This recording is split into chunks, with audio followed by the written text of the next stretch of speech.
ladies and gentlemen, gentlemen and ladies, cats and dogs, children of all ages, and everything in between. Welcome, welcome, welcome. You know who it is. It is the kid, Unc Just, Uncle Pizza, the pizza freak.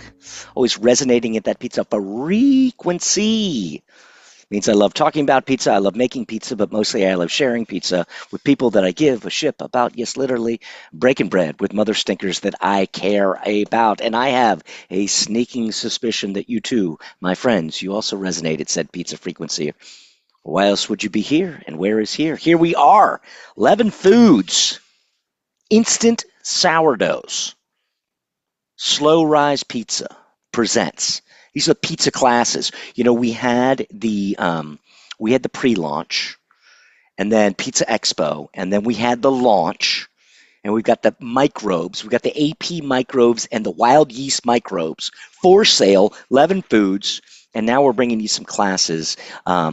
Practical applique dough. Huh? See what I did there? I'm always putting that dough in there because you guys know the deal. It's all about that found day dough. Whether it be people or pizza, you don't have a solid foundation. How can you build upon it? That's the eternal question. Really excited. If you've never been here, thank you for joining us. If you've been here before and are come back to hang out with a bunch of dough dorks and pizza geek heads, welcome back, my friends. It's good. Thank you for choosing to spend a little QT with us. All right, quick recap. 2 weeks ago, we did the Neapolitan mix. Noel did it in his the Uni, the Halo mixer, fun little mixer. And then last week, we did the Neapolitan, which I always spelled Neo-Neo, but that's wrong. It's Neo-N-E-A, Neo-Nea. Anyway, you know the deal. A little bit different mixes, but what we've been doing is we've been upping the inclusion rate each time. So it's pretty exciting. All those videos are available now on Noel's YouTube channel. If you're hanging out with us on YouTube, thank you for watching the video. Always hit the like. Always hit the subscribe if you can. That's new. Trying to grow the subscriber base. I don't know. Bear with us. Noel was having a little technical difficulties. It is what it is. I had a great weekend.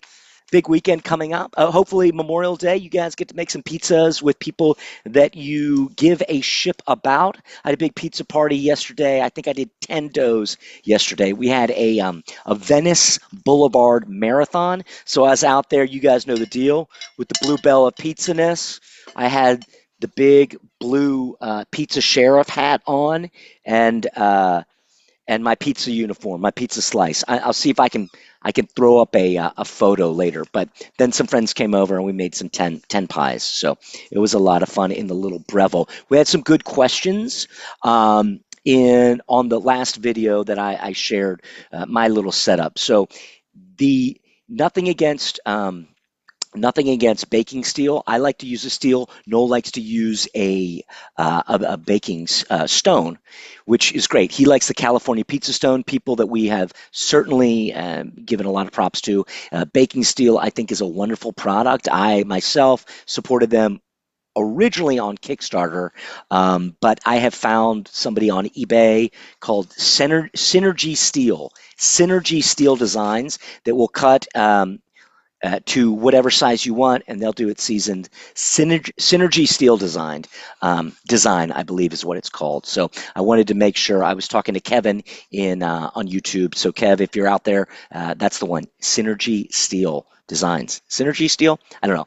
But I bought a bunch of pizza steels from them. Got one on the East Coast. Got one here. I got my little 13.5-inch round for my Breville pizza oven. So tonight, New York style, guys. We're going to go over a mix, and it's actually really fun. Jimmy's going to be doing a mix in his KitchenAid. Noel's going to be doing a mix in the Uni Halo, so we can compare and contrast. You guys know the deal. It's always variables in the pizza equation. Obviously, your mixer is a big variable. Temperatures, times, friction factors, dough, gluten development percentages, all those things are going to be a little, malleable, fluid, if you will. But it'll be really fun to see Jimmy doing his mix on the KitchenAid and Noel doing his mix, and we're going to wax and wane those, comparing and contrasting them. So Noel gave me the recipe. I'm really excited to share it with everybody. Hopefully Noel figured out his computer issues, but it seems like he's now just the dough cam, the host. So without any further ado, we're going to see what's going on here with Noel. Noel, if you're there, I'm going to blue bell you, but I have a sneaking suspicion that I might have to turn his camera on for him. So Noel Brohner, if you're there, buddy. Can you do it? No? All right, here he goes. I'm going to turn his camera on. Oh, can I do it? Ask him to start video. Ask to unmute. Okay. Oh, wait. Here he is. Here he is. Let's see. Start the video. Start your video. Yay! Sight for sore eyes. Sight for sore Zoom. Honey, how are you doing? Here, let me. What is going on? Give you what like is going a on? little ceremonial blue bell. My whole computer froze. I had to hard restart right in the middle of the Zoom. Control Alt Delete that ship, son. Not my favorite way to go out. Look, no, sometimes it's not our use of the technology, it's our dependency on it that really is the concern. Whoa. Can you not turn that on? Are you trying to get your dough cam? No, I'm not trying to. I'm just trying to. It's flashing all kinds of messages on me. Well, that's probably because I was like, turn on your mic, turn on your video, all that stuff. So, hey, welcome. Good to see you. Thank you. How was Santa Barbara? You have a nice little weekend? You get to eat any fun food? Put your feet in the sand, hopefully? A lot of feet, a lot of sand. Yeah. Good. A lot of walking, a lot of steps. Good. Awesome. How was your weekend? I hear you had a great pizza party. Yeah, we had a good pizza party. It was really nice. It's kind of, they're calling it that Goldilocks. Like it was a little chilly on Saturday, but then Sunday we had, there was a half marathon on Venice. And so I was out there ringing the blue bell, dressed in my pizza uniform, cheering my friends on. I was saying, pizza for the race. I like it. The human race. The human race. I like it. So it was fun. And then my friends came over, made a bunch of pies and goofed off a little bit. Not the best idea on a Sunday night when it's a school night, but sometimes that's the way the cookie bounces, Noel. I hear you, Justin. So I'm going to ask you the same question you always ask me. What's the game plan for today? The G Pizzle. I want to talk real quick about last week. I want to bring everybody up to speed. I want you to promise that you're going to show me crumb shots. I want to know. I created a monster. You are obsessed with the hashtag crumb shot. Hashtag crumb shot. Everybody out there that's making doughs, you gotta nail slow rise pizza. Hashtag crumb shot. Hashtag find the crumb shot. Hashtag where's the crumb shot. Hashtag coy with the crumb. I don't know. What did we do last week? We had fun. We did a Neapolitan. We did. I really enjoyed that class. Yeah. I mean, I enjoy every class. Mm-hmm. I'm biased. I like pizza classes. I like pizza. I like making pizza. I like hanging out with you, Justin. Yeah, it's actually that frequency. Sometimes I feel like I like hanging out with you better on Zoom than I do in person because I can just force quit. Oh yeah, Control Alt Delete. When I'm at your birthday party with you at a bar, you're like, "Hey, get me another beer." I'm like, "Yes, sir. Happy birthday." As opposed to force quit. We went out for your birthday too. I got you some beers, didn't I? You did. You're a very generous person. People don't know that about you. I think people can tell that you're a generous person. Yeah, I wish I was generous with my hair follicles. Well, Justin, there's things you can do. There's things you can do for that. I don't know. We'll see. Maybe one of these days. Get my red light. Get the red light. Last week, Neapolitan. Week before that, Neapolitan. Few differences. The mixes were similar, right? But the difference was really the inclusion rate. Yeah, so let's talk about that a little bit. What we've been trying to do every week is start with the lowest inclusion rate we know, right? So for people who mix with sourdough, we started out around 2.5% levain or 0.025 IDY, right? And so we've been doubling it every week, and that's our game plan. Starting with the Neapolitan at 2.5% Levain, Neo-Neapolitan about 5% Levain or 0.05 IDY.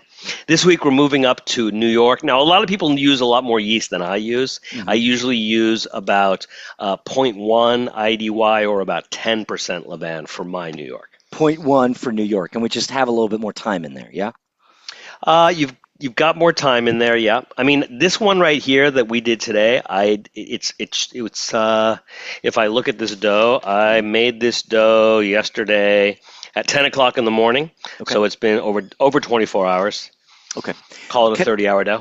All right, so this is a 30-hour dough. Yesterday you mixed, and this is everybody, we're gonna geek out for a second. Yesterday you mixed in the uni. Yesterday I mixed in the uni. Okay, and you told me this earlier, that is a little bit different. What we're going to be eating today, what we're going to be baking today, is just a wee bit different than what we're going to be mixing today. Correct? That's true. That's okay. True. And can you tell me what that difference is? It has to do with the flour percentages you're using for your mix. One of the differences is that, yesterday I wanted to see what would happen if I used more whole wheat flour, or in my case, type 85. Now that's a Carn Springs, the espresso, correct? It Can is. you show that to everybody? So super excited about this flour. I know you're a big fan as well. I'm a Carn Springs. I use the Trailblazer. Say it with me, Justin, because this has been a problem. This has been a problem for us. Cairn Spring. Cairn Spring Mills. The Mills is plural. The Spring is singular. Yeah, Cairn's. You're very Karen creative. Karen has a spring. It belongs to her. It's Karen's Springs. No, never mind. Anyway, you guys know we love them. I put 30% type 85 in it just to see what happened. And guess what? It moved faster.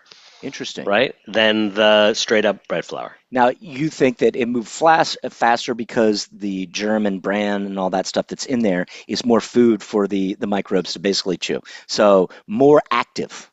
Huh? More active.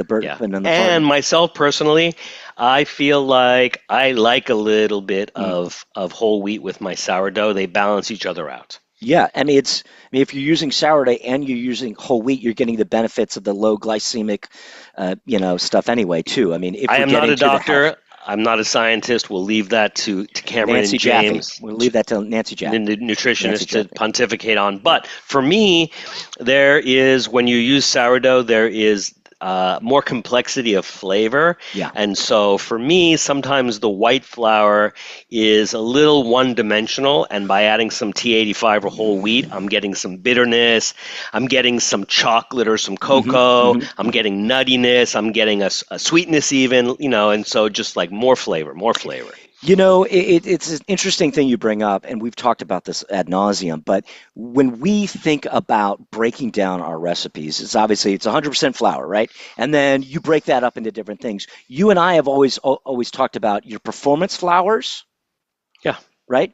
And a lot of those are your bread flour, your AP, the standard flours. But then we like to, when we start tootling around, you go like you did, 30% this, 10% that, this and that. You start mixing it up a little bit. And we want to encourage people to do that so you can figure out what flavor profiles you really like to share with your friends. So don't be afraid to stick to one flour, bread flour, 50 AP, 50 bread, or, get in there and mix it up. So that's exciting. So this mix today, I'm not going to go over it yet, but you're just sticking with 100% bread flour, correct? 100% bread flour, which is more or less typical for New York pizza. Some people like to go high gluten. Yeah. Some people like to go bread. Some people like to mix it up.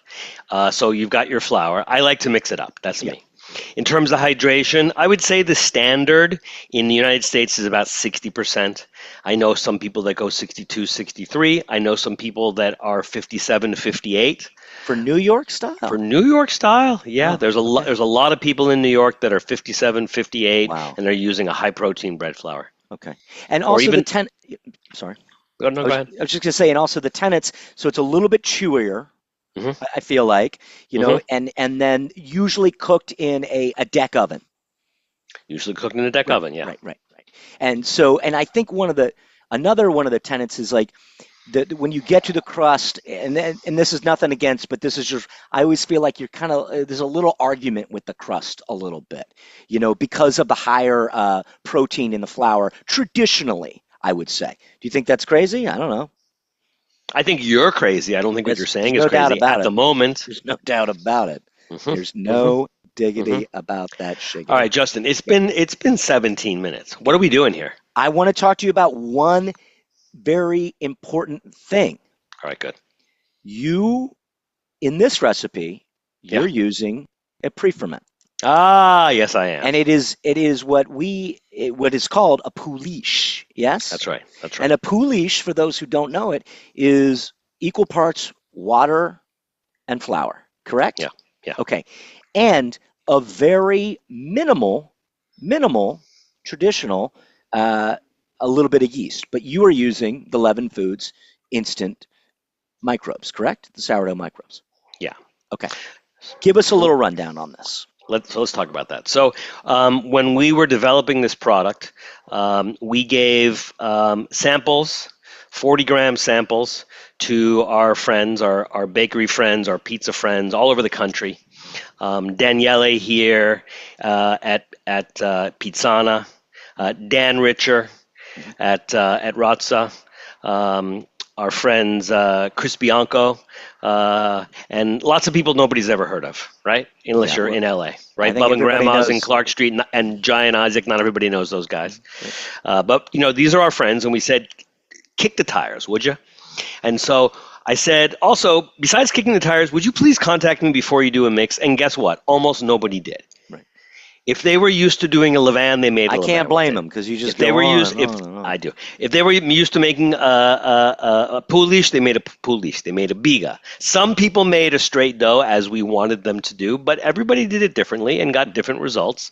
And so when we launched the product, I realized, hey, maybe this product has more applications than just using it as an instant sourdough like you would use an instant dry, an active dry, or a fresh yeast. And so the first recipe for Neapolitan had such a low inclusion rate, I didn't need to mess with it. The Neapolitan, such a low inclusion rate, didn't need to mess with it. But I personally happen to love a pizza made with Poolish. Brian Spangler at a Pizza Shoals, right? One of my favorite pizza makers in the galaxy. He uses basically kind of a baguette recipe, a Poolish baguette, and gets a really, really beautiful pizza out of it. And so I thought, let's do a Poolish instead of a straight dough for this recipe and see how it works out. Great. So I did that yesterday, and I think it worked out really nice. And so go ahead. Yeah, so 10% of this is a Poolish, Yes. correct? Okay. Yeah, so 10% Right. Poolish. And Right. so probably most of the people in this class are familiar with Poolish. If not, I suggest you Google it. I suggest you Chat GPT it. Mhm. I suggest you look it up in one of your finer cookbooks. But the idea is that basically most recipes use a Poolish to add as a pre-ferment to add one flavor, two a little extra air, three more extensibility. Some people say it adds a certain sweetness or fruitiness to the dough as well. So there's a lot to a Poolish. But what's interesting about our Poolish is that our Poolish doesn't need added yeast. The yeast is already in it, just at a much smaller percentage than with the straight dough. So just as a for instance, with a straight dough, using my recipe, I'd use 6.5 grams of the all-purpose microbes. For this Poolish, I use, my God, such a small amount. Less than 1 gram. 0.8125 grams. Wow. It's a good thing I've got one of these scales that goes to 5/100ths of a gram. Everybody we were asking about that last week, guys. That's just it's a jeweler's scale or a drug Yeah. scale or whatever. So let's do this. See my new little toy here? Yeah, well, I was checking that out. It looks like It's a you got little some it's a beers little in proving there. box. No, Is that some- no, oh, no, no. I thought that was a cooler. You like your beer at 80 degrees, Justin? I do not. Thank you. So Though. No, that sounds horrible. let me show you what I got here. So I've got a little Poolish here, and you can see it started there, Wow. and it's hard to tell, but it's just more than double what it was, Yeah. and it's been about just under 4 hours Okay. at about 80 degrees. Great. Oh, So yeah, that's nice. That's nice. yeah, and this particular, I started a little late. Usually I go 4 or 5 hours at about 80 with a Poolish. So this could go longer, but I'm sure right now it will pass the float test. So we are going to use this today to leaven the pizza. Now, a lot of people, as I said, they use yeast in addition to Poolish. The only person that I know that uses only Poolish is Danny from Angelo's South Philly. Yep. Which is a fantastic pie. People love that pie. They do. People love that And pie. he does about 2 days, and he uses an in-between temperature. He's got one of his refrigerators rigged at about 50, 55 degrees. And I just bought a wine fridge, and I've got mine rigged at about 60. Great. And the doughs that we're going to bake are in there currently, right? Yeah. At about 60. So the Poolish, almost 4 hours at 80 degrees. Mm-hmm. And then we're going to just do a regular mix. Yep. And then in a perfect world, I left mine out yesterday for about 5 hours and then balled it and then put it in the refrigerator overnight at about 40 degrees. And then, because I have a wine fridge now, I'm so proud of myself. After 15 years, I finally spent $100 on one. And then what I did is around, what time did I wake up? Around 5:15 in the morning, I turned it up to 45. Around 10 o'clock in the morning, I turned it up to 50. Interesting. Okay. And then around 11:30, I turned it up to 60. It's been sitting at 60 all day. Wow. So nice, slow, incrementally bringing it up. Yeah. I'm sure.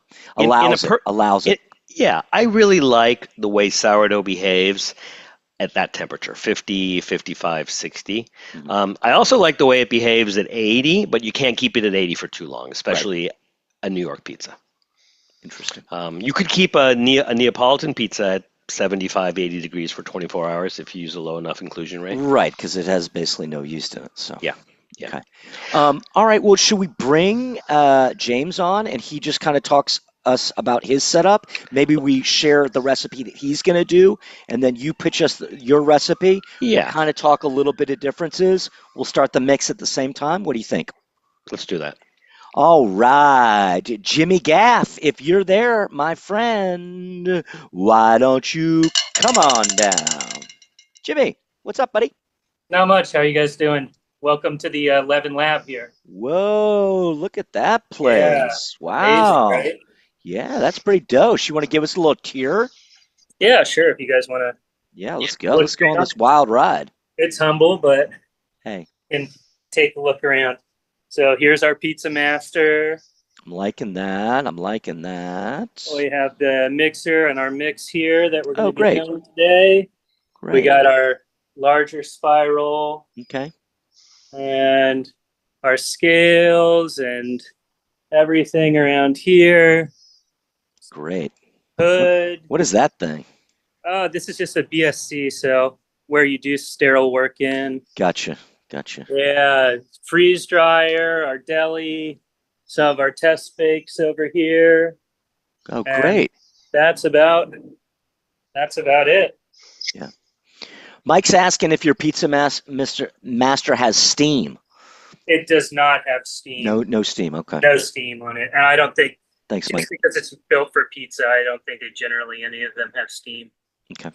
Sometimes you can get steam on the bottom deck for the larger units. Okay. You gotta pay dearly for it, though. Yeah. We paid dearly enough, didn't we? Yeah, I think so. So you're going to be doing a mix along with us today. You're going to be doing the KitchenAid, and that's a 4.5, correct? Correct. So that is the Captain Hook, not the curly Q. Exactly. Okay, so just so everybody knows, KitchenAid has got different sizes. There's some 4.5s, there's the 5s. I think when it gets to the 6.5s, they have different dough hooks. One is literally a hook, that's the smaller one, and that is the tilt head. And then for the mixer that rises up and down like an elevator, I believe they have the curly Q, the pig's tail. So that's a good way to indicator of what size mixer you have. So, Jimmy, talk to us about the recipe that you're going to be following. And I'm going to go ahead and put it in the chat for everybody. Leaven Foods has got a bunch of recipes on their website, but this specifically is the one that we're going to be working with today that Jimmy's going to be mixing. And just a few moments, we'll go over, get your crayons and your pencils, we'll go over Noel's mix too. Jimmy, take it away, brother. Yep. So what we're doing today is the New York Pizza Dough 1.0 recipe from our website. And so what that's going to be, the 65% hydration, 4-hour room temperature bulk with, we'll portion, ball it, and then go in for a retard overnight. Then about a 4 to 6 hour, 4 to 5 hour proof the following day before you bake. We're going to use the all-purpose instant sourdough for this. So it's a straight dough. So it'll be 3.25 grams of leaven all-purpose to the 500 grams of flour. Okay, so you're really only mixing like 3 balls. It's a smaller mix, yeah? Yeah. Okay. It's smart. Yeah, and that's usually the mixes we used to usually start with 1,000 grams of flour, but James is doing what traditionally, if you've taken any classes with Noel and I, that would be the quote unquote half mix, correct? Yeah, and I think it's friendly for people making this recipe at home, especially on the 4.5. Yeah, I wanted to echo that. That's why I brought it up. The 4.5 really struggles at the 1,000 grams of dough. So if you have a smaller mixer, maybe do like the half mix is a good way to start. So yeah, you can end up with it in the mixing mechanism if you go with the 1,000 gram mix, and that's not fun. Yeah. So. Not fun at all. All right, guys. So I put that in there. Now, real quick, it says I'm looking at your things. You have a New York 1.0, which we're doing today, and then we have a New York 2.0. Correct. Yeah. So the difference really is when we ball and the bulk times. Correct on that. So literally, people, if they wanted to, they could easily do a 2.0 and not have to ball this dough tonight. Noel, can you talk on that for a second? Exactly. So it's a shorter room temperature bulk. So if you don't have as much time, it's nicer that way. And then you do a bulk retard in the refrigerator overnight. So, that can be helpful, I think, for people that are limited on time. You decide at the last minute maybe that you want to have pizza tomorrow, and, it still needs some time outside of the refrigerator, but not as much as the 1.0. And so I think unintentionally, it seems like a lot of people are doing the 2.0 recipe because everybody assumes 2.0 is better than 1.0. But the real difference is just that bulk fermentation. Bulk to ball to secondary. Yeah. Noel, anything to follow up on that? I mean, I am a fan of the 2.0, but I know that 1.0 came first, and we wouldn't be at 2.0 if it weren't 1.0. So I have respect for both. Okay. Yesterday I did the 1.0, and today I'm going to do a 2.0. Great. Okay. Good. So thank you, James. I'm going to mute you, buddy, and then Noel and I are going to chit chat for a second. All right. Walk me through this recipe, please. Okay, so basically, New York dough in general is 100% either high gluten or bread flour, or both. You can do a mix. Usually about 60% hydration. More people these days are going a little higher, so 65 is becoming the norm, I would say. Salt, anywhere from 1.8 to about 2.2. We split the difference at 2%. And then in terms of yeast or sourdough, I like to go on the low side. A lot of the clients that I work with, I like to use a lower amount of yeast or sourdough so that dough will last for longer. Generally speaking, if you use less yeast, you have a much larger window of opportunity by which your dough performs at its peak. For people who use a much higher inclusion rate, you're going to have a peak and then you're going to have a nosedive like you've never seen. Yeah. And so that's fine if you're a home baker and you're only going to make 3 or 4 pies or 6 pies, and you know that all your pies are going to be made between 6 and 8 p.m. But if you are a business and you're making hundreds or thousands of pies a day, and you don't know if your Tuesday is going to be like a Friday or your Friday is going to be like a Tuesday, you want dough with the longest lifespan. And also you want dough that performs well on day 1, day 2, day 3, day 4, even day 5. Yeah. Okay. So your DDT on this dough in that mixer. Speak English. What is DDT for people who are uninitiated? For people who are uninitiated, DDT is desired dough temperature. That means what temperature do we want the dough to come out of the bowl when the mix is done? Good. So I would generally say that for bread, the desired dough temperature is about 78 degrees. And I'm going to say for bread. Okay. And I'm going to say that this is something like a Poolish baguette. And so I'm going to say 78 to 80 degrees. 78 to 80 DDT. Write that down. Yeah. Okay. But here's the thing. I'm not going to do what I do in our longer classes where we figure out, all right, what is our friction factor? What is our water temperature? What is our air temperature? I'm not going to do that. I'm just going to use room temperature water.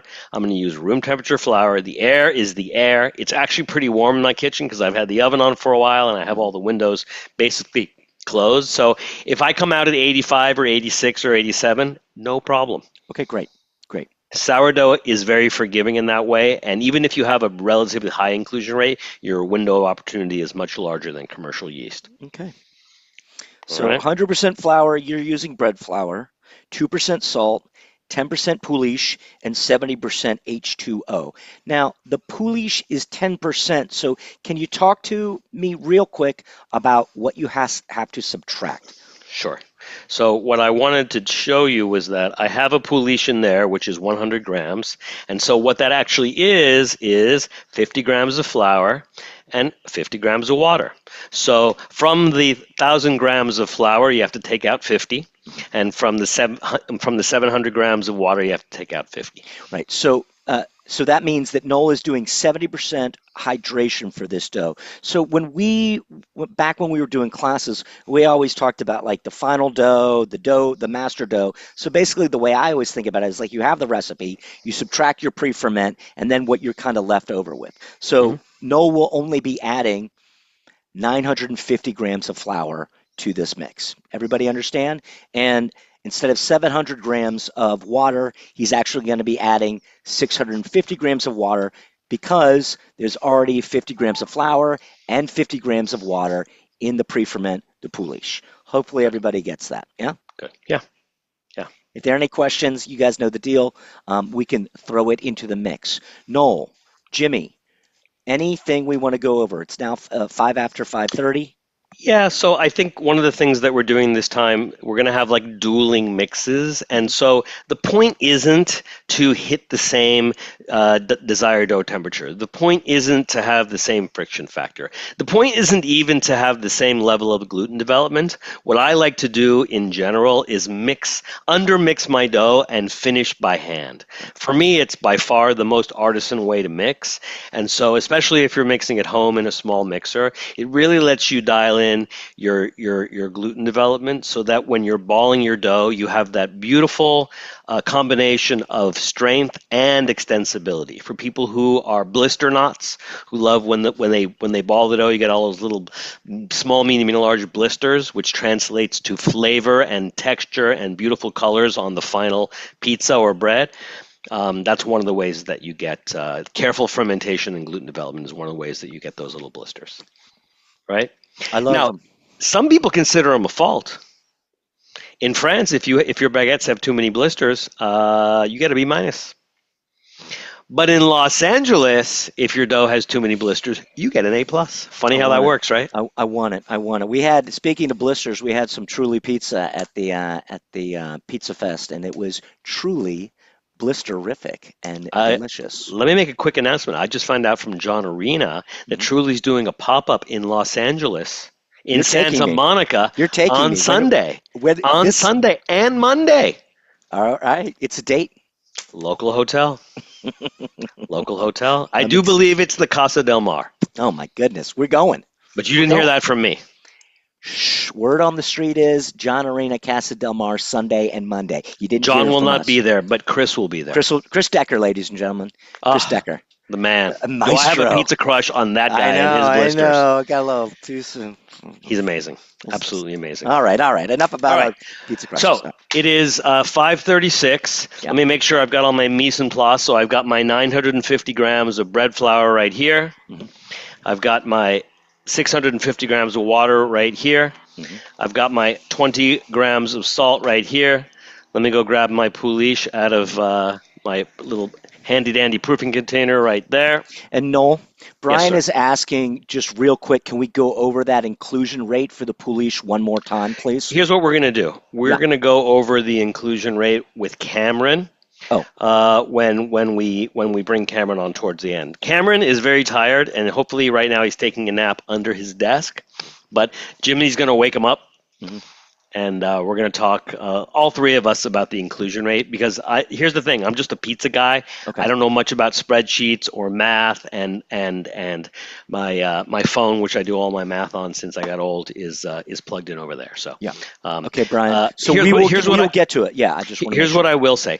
One of the things that Jimmy and I are doing today, besides using different mixers, right? Besides being in different cities, he's going to do a straight dough. James, correct me if I'm wrong. You're going to use 6.5 grams of your AP instant sourdough, and I'm using approximately 0.8125 grams of the same instant sourdough in my Poolish to get the same result. I'm using 3.25 grams, but it's only because I'm doing a 500 batch gram. Okay. Yeah. Thank you for the correction. I think that's a really important distinction to make, guys. The inclusion rate from a straight mix versus a pre-ferment mix, vastly different. Yeah. Vastly different. Yeah. So by my math, I'm using approximately 10 to 15% of what he's using. Mm-hmm. And so I actually think that's one of the really important parts of this lesson. And here's what it is. When you're working with sourdough, less is more, right? When you're working even with yeast, less is more. That's why we started with Neapolitan, super slow inclusion rate, 30 hours of fermentation, right? Then we did a Neapolitan, closer to 24 hours, all right? This, New York is going to be, mine ended up being about 30 hours, but we're using refrigeration. But less is so much more when it comes to yeast, wild yeast, commercial yeast, or sourdough. Let's let time do its work. Work its magic, huh? There we go. All right, so I've got everything mised out. Okay. Let me do one thing. I have a spatula in my dish station. Let me go grab it. Grab it. Away we will go. All right, everybody, we are going to start the mixes here really soon. So, Jimmy, what I'll do probably, I mean, you will be pretty loud, I'm assuming. So I'm going to ask you to mute, but we'll be watching your mix, and then I'll just say, hey, Jimmy, let's check in with you. Or, maybe, I don't know, is Cam there? Maybe, well, I guess he's taking a nap. So, but we can, what I'd like you to do is I want you to, don't do any steps without letting us know.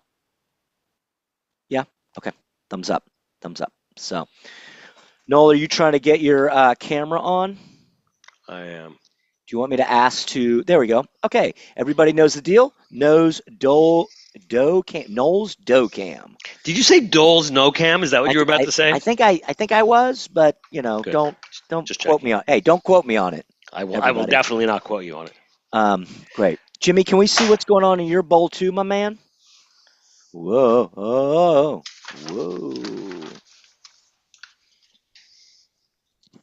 Let's get that set up. Oh, there we go. So you're just going to be hand holding this? Wow. Whoa. And I'll just show everything as it goes. Okay. So. All right. So this is what I'm going to ask. As Noel speaks it out, you just do the same, if that's okay. Okay. Yep. Great. Awesome. All right. I mean, and hold on, there will be just a few differences though, Noel, and let's point them out because he's using yeast or he's using the instant sourdough, and it goes in at a different time than the Poolish, correct? Yeah. Yeah, we usually, anytime we have a Poolish with any hydration, it usually goes in at the very beginning unless you're doing a long Autolyse. Okay. All right? That's the general rule of thumb. All right? All right. So here we go. Justin, just for fun, I am going to take a few temps. All right? Let's have some fun. So the room temp is 80. So I'm going to tell you right now, we're going to come in way above 80 degrees. 80. All right. Yeah, it's like warm in here. My water temp is 76. That is warm. Yep. My flour temp. It says 70 here. Jeez. Well, yeah, but I have all my windows closed and I have my oven on broil. Oh, So dash. my flour is at 74. Where's your stone? At the bottom still? Yeah, near the bottom. Lower middle. Second right? Okay. Yep. All right, so I'm going to show you my Poolish. Oh, it smells so good. Oh, wow. Look at that. Look at those little bubbles. Let me see looks if I nice. put it down. Yeah, it looks good. See if you can see it down here. Oh, yeah. You see it? Yeah. A little bit of a shadow. Yeah, it looks good. Yeah, we're not Looks getting good. a great shot, but Looks basically like it what you fell want. a little bit. Did it fall a little bit? Yeah, maybe. Well, that's because I've been dragging banging it it around. around. Yeah. Yeah, so it's got nice bubbles. Good smell. Yeah, it smells like sourdough, but it's got a certain sweetness to it because it's 100% hydration, which I really love. Yeah. All right. You know, what was the rule of thumb? When it falls a little bit in the middle, that's when we like to use it. That's what I heard. Yeah, so it should basically peak, and then it should, before it really falls, Yeah. it should start to there should be like a crevasse maybe. Yeah, that's what I was thinking, a crevasse. My mother likes to pronounce words like that. All right, so I'm putting my water in. I'm going to hold a little bit back, just a tiny bit temporarily, because now I'm going to put my Poolish. sourdough Poolish in. Yeah, this is a nice little trick that we've learned, right? Yeah, and you can Use the see that last it's little bit of floating, water. right? Yeah, it looks like it's floating. That bowl is pretty shallow, so it's sometimes hard to see. Yeah, James, no, I can't believe you started your mix already. You mother stinker. He didn't start his mix. That's He did. impossible. He would never do that. He already did. James would never do that. Everybody who's watching Jimmy, he already started his mix. That meant Stop mixing, Jimmy. flour What are and you water. doing? Is he taking another class? He's obviously taking another class. He's mixing. He's 20 seconds maybe he's got in. a hot day with his wife. I think that's what's going on. The wisteria is calling. Wisteria? Anyway. All right, so Noel, you guys can see, now he's taking the last little bit of water and swirling it around in the Poolish just to make sure, that he gets every last little bit, right? You want to make Trying sure to get every last get. little bit. Yeah. So, all right, so we've got the Poolish here. Now, what I've been doing lately is I make twice as much Poolish as I need, and then I take that Poolish to make a Leaven with. But we'll get to that in the next class. All right. I gotcha. All right, good. So I'm going to withhold my flour, and I've got. I'm going to withhold my salt. I'm going to put all my flour in now. Right. Instead of the 1,000 grams that I would normally put in, I'm subtracting 50 as discussed. 950 in the bowl with the 650. Good. Plus the Poolish, so that means we actually have 1,700. Good. Justin, what time do you have? I got 5:44. I got 5:44 too. Write down 5:45, just in case it takes me a second or two. All right. Let's see. I'm going to set my mixer for 5 minutes. Okay. Love this mixer. It's got a nice little timer on it. And I'm going to set my boom. Boom. All right, We are mixing. Yeah, it looks like I'm just going to, hey, Jimmy, get in that bowl a little bit, buddy. I'm going to spotlight you for just 1 second. You guys can see it's been almost 3 minutes, and the dough has really come together. And so that's what we're looking for. We want to it's that inclusion. It's the incorporado, right? Incorporado before the fermentado. I'll say it again. The incorporado before the fermentado. And Jimmy's going to do, if everybody's looking at his Leaven Foods recipe, 3 minutes, speed 1, and then we're going to do 10-minute Autolyse. 10-minute Autolyse is just going to let the dough rest after we've mixed it. So, Noel, we got a question. Joe's asking, would we mind going over that Poolish floating concept again? Remember, it's all about the air. It's all about the bubbles in there. The burping and the farting, and the burping and the farting. So air floats. Yeah, so in general, a Leaven, especially a liquid Leaven, which usually means 100 to, let's say, 110 or 125% hydration. One of the rules of thumb that tells you that it's ready to leaven your bread or your pizza is that it should pass the float test, right? And so that just means that you take a chunk of it, put it in water. If it sinks, it's not ready. If it floats, it's ready. Right. Now, that's not really the entire equation, because when you're dealing with a levain, some people like a young levain, some people like a more mature levain, some people like it in the middle. And so everybody has to decide for themselves. The float test just tells you it's ready, but you can keep going. And so I've learned a lot from James and Cameron about acidity and pH. And so what I've been trying to do lately is use my nose, use my ears, use my eyes, but also use my pH meter to try to nail the pH. Great. And so when you're working with a Poolish, normally you're not working with pH, but because we're using a sourdough Poolish, which I'm not sure even exists except in our little crazy world at Leaven Foods, you're combining all of the wonderful attributes of a Poolish and a levain. You know, I kind of think like it's very interesting because like the levain is kind of a sourdough Poolish, no? Well, so here's the thing. If you're doing a 1-to-1-to-1 ratio, it's, I mean, I know it's not the same thing, but I'm just waxing Justin, phyllo are you now. asking or are you telling? I'm asking you a question. Thank you. So here's the difference. Ready? With a levain, usually there are 2 or more feeds. With a Poolish, there's 1 feed.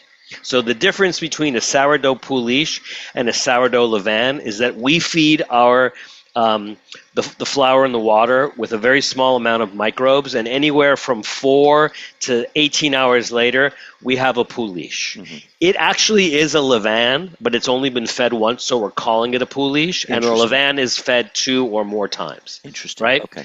So one of my clients that is about to start using this product is super excited because they've been wanting to do sourdough for a long time, but they're in a business district in Chicago. They're closed on Saturday and Sunday. And so it's messing with the schedule. What are they supposed to do? Mm-hmm. Now they can make their sourdough in the morning, and it's ready by lunch. That's a beautiful thing. You can't really do that with a standard levain. I mean, you can try. Right. Your window it's a lot of hoop jumping there. So we have a question. You were talking about your pH. What pH are you looking for in your Poolish? Do you know? So for our wild Poolish, I would say that it is ready when it gets into the low 4s. And so James has been doing a lot of experimentation. And so one of the things that we're learning about is that, where's my timer?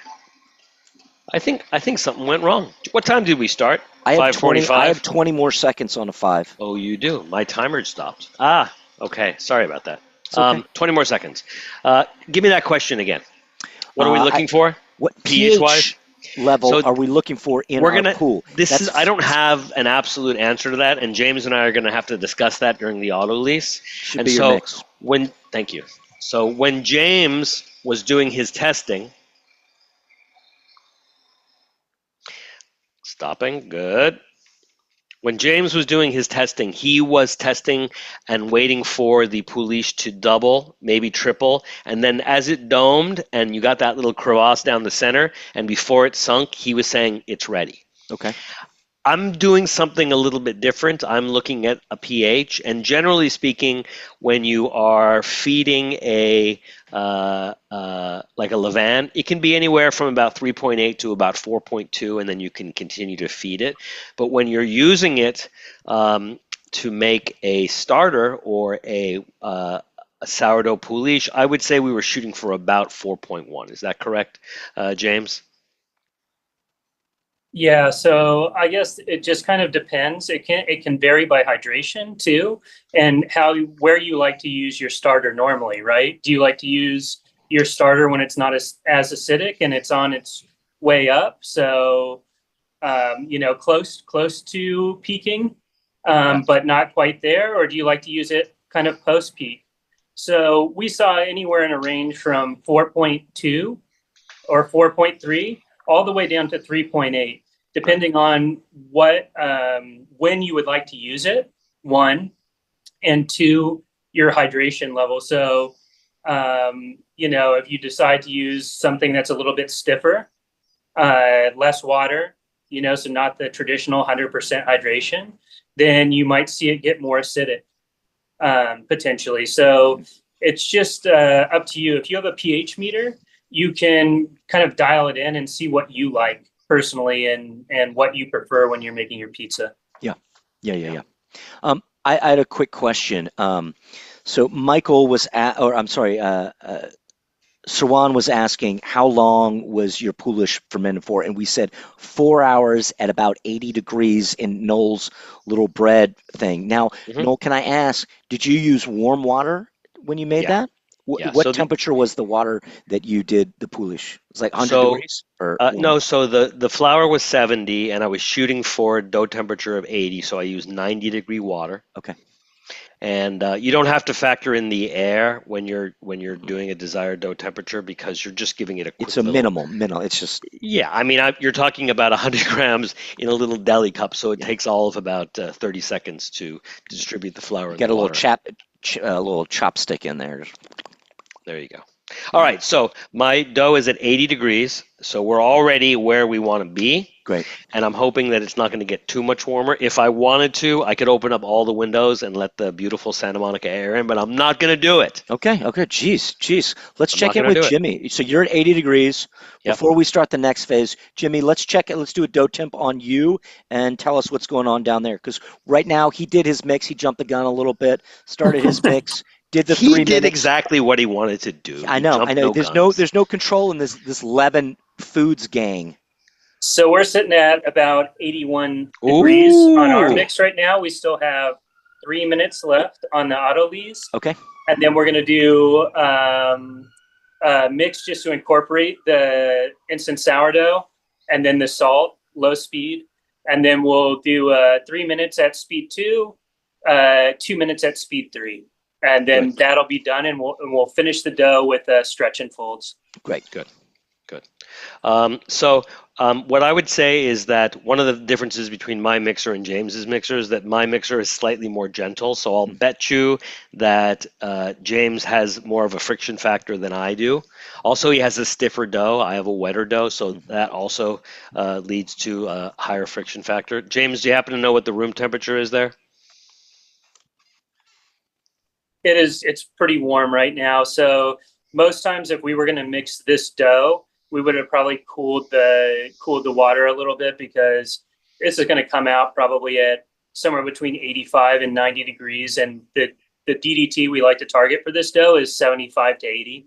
So we're going to come out pretty hot, but we'll move it back into the air conditioned office, do our stretch and folds in there. We could move it into the refrigerator and do our stretch and folds if we really wanted to bring the dough temperature down, but I think it should be good.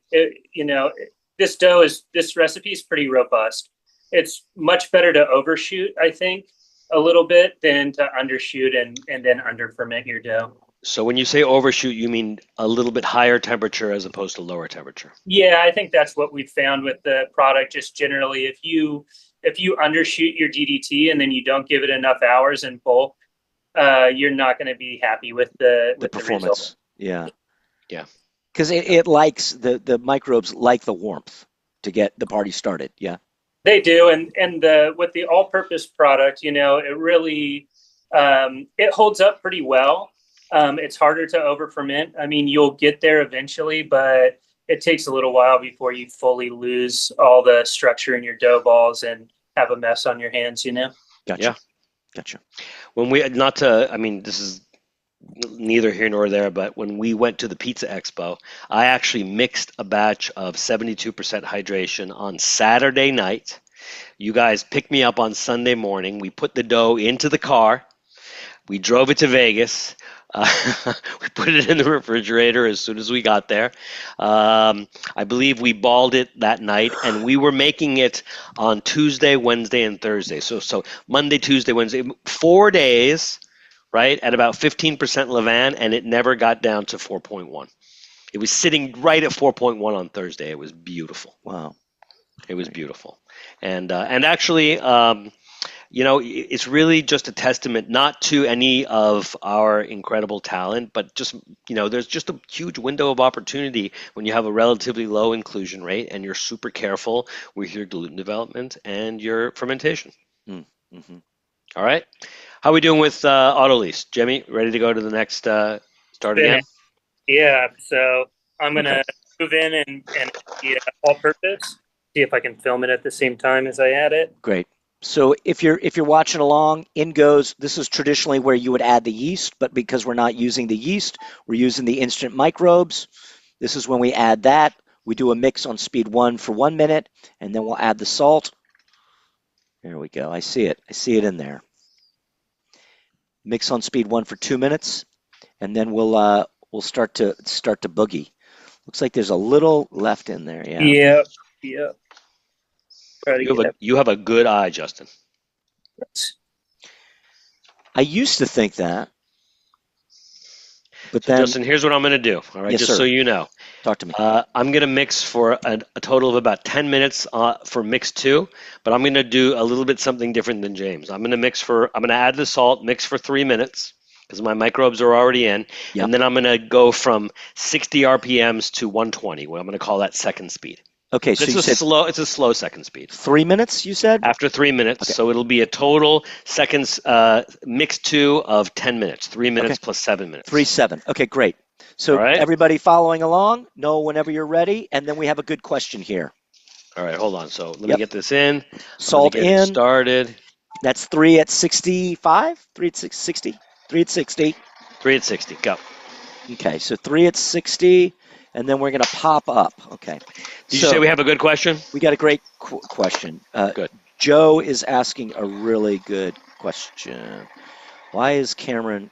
Oh my Lord! Okay. He's asking questions about Cameron? No, Joe. Okay, so flour selection for the Poolish. Good. Okay. What characteristics are you looking for in a flour for your Poolish? And does it change from other preferments? That's a really good one. A Poolish versus a Biga. And if, how does it change based on the percentage of Poolish in your final dough? All right, so that's a pretty loaded question. I'm going to address the beginning of that question just to start, okay, and then we'll see how far we get with that. The most important thing that I can say about choosing the right flour for a Poolish or for really any pre-ferment is if you're using, let's say, more than one flour in a recipe, use your highest protein flour for your pre-ferment, number one. And the reason is that when you create a levain, when you create a Poolish, when you create a biga, there's a lot of acidity that's created, right? And that acidity can weaken the gluten. And so if you, let's say you have a 00 flour and a high gluten flour, I would use the high gluten flour in my pre-ferment, and I would save the 00 flour for the actual dough. Right? Because it'll be a little bit more for the microbes or the yeast or whatever to chew on, right? I mean, literally. It's food for the micro. I'm not quite sure I understand your chewing analogy, but what I would say is that you have better fermentation tolerance and a less likely scenario where the acids eat your proteins or your glutens and weaken them too much. Right. That's a really good thing. Yeah. Now Hold on. No. So hold on. So the second answer has to do with, let's say you're using a Type 85 like I used yesterday. That's what I use. There you go. So I like to use my Type 85 in my pre-ferment because there's, like you said, more food for the yeast. So in that case, I understand your analogy, right? Yeah, I always put my T85s, my T70s, and higher protein flours in my pre-ferments. Good. Now, what would be the difference? Would there be a reason to use a different, less protein flour for a biga? I mean, biga traditionally, and this is just a rule of thumb that we've talked about, biga might might do less on the flavor, more on the structure, and Poolish might do less on the structure and more on the flavor. Correct?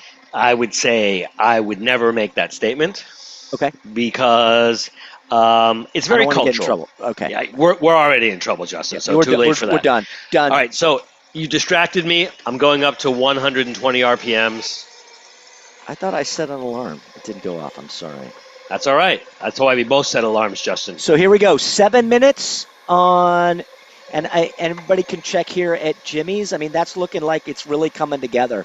That was always a good little indicator. A little bit at the bottom, but for the most part, it's a nice dough hook ball in the old artisan kitchen aid. Yeah. So.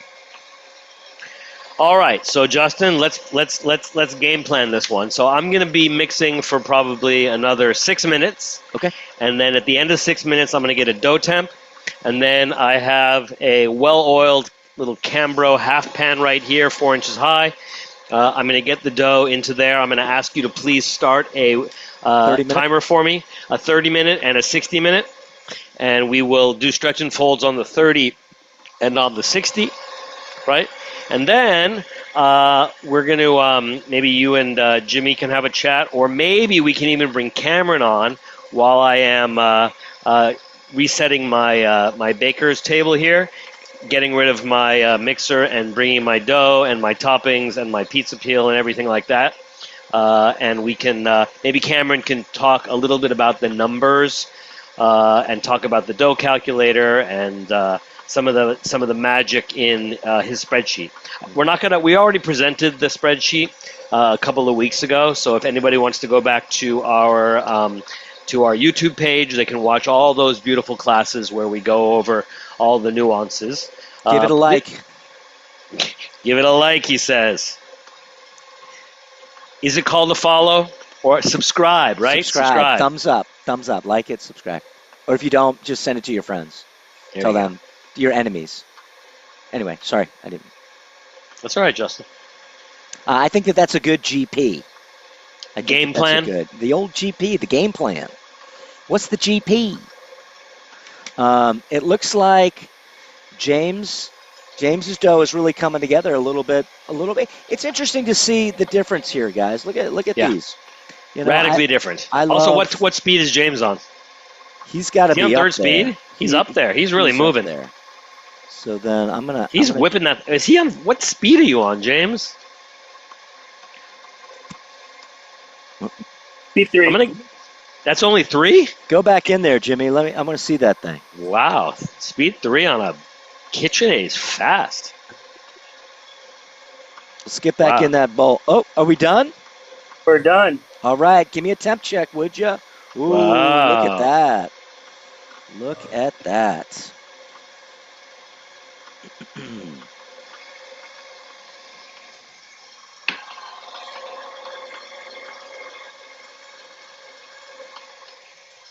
Where are we at, bud? 80 degrees. 80 degrees. Very good. Very good. I wish I was at 80 degrees. That's great. Perfect. I would say perfect. Good job. You can always depend on James. We'll load it into this third pan. Into a third pan. Very good, sir. Yeah. Thank you. So he's going in, third pan, 30 minutes, room temp, stretch and fold. Yeah. Yep. Hey, Cam. And there goes Cameron, palming the camera. I know, but what are we looking at here? Jeez, great. Yeah. Here we go. Look at teamwork. He looks like he just woke up. I'm pretty sure he was sleeping under his desk. Teamwork makes the dream work, everybody. I don't know who said that besides me. I think it was you. I think I coined that phrase. You just did it. I never heard it before in my life. I know. Well, I just got my ears done. What does that mean? I can finally hear things again. You did not get your ears done. I didn't. Great job, Jimmy. Thanks. Good mix. Good. James is a Renaissance man. He can do it all. I know. You should see his haberdashery. Judging from his beard, judging from his wardrobe, he needs a haberdashery. Yeah, he does. Don't we all? Don't we all? It's hard to find one these days. I wish Jimmy was my haberdasherist. There you go, making up words again. I don't think that's a word. Haberdasherist, it is now. It is now. Call Merriam-Webster. Tell her she's fired. Miriam, it's Just. I got a good one for you. Justin, I don't care what anybody says. I think you're really funny. I'm hilarious. You are. I don't know. You are. One of these days, somebody in Hollywood, somebody. Oh, we just got another. You're so funny. Somebody just jumped on. No, I think somebody just left. They like. No, somebody just jumped on. These guys are idiots. Oh. Well, they're smart idiots, that's for sure. Especially James. I'm out of here. Cameron, apparently, he's the smartest idiot of all. Yeah, there we go. All right, what's going on with your dough? I'm checking it out. It looks like it's kind of coming together, maybe. I mean, it's not really coming together, and I don't want it to come together. Okay. I'm using this mixer, and I'm purposely not going up to like 160, 180, 240 RPMs. I want this dough to be very gently mixed. I don't want a high friction factor. I want to finish with gentle stretch and folds. Yeah. You always say about 60% gluten development is kind of our sweet spot.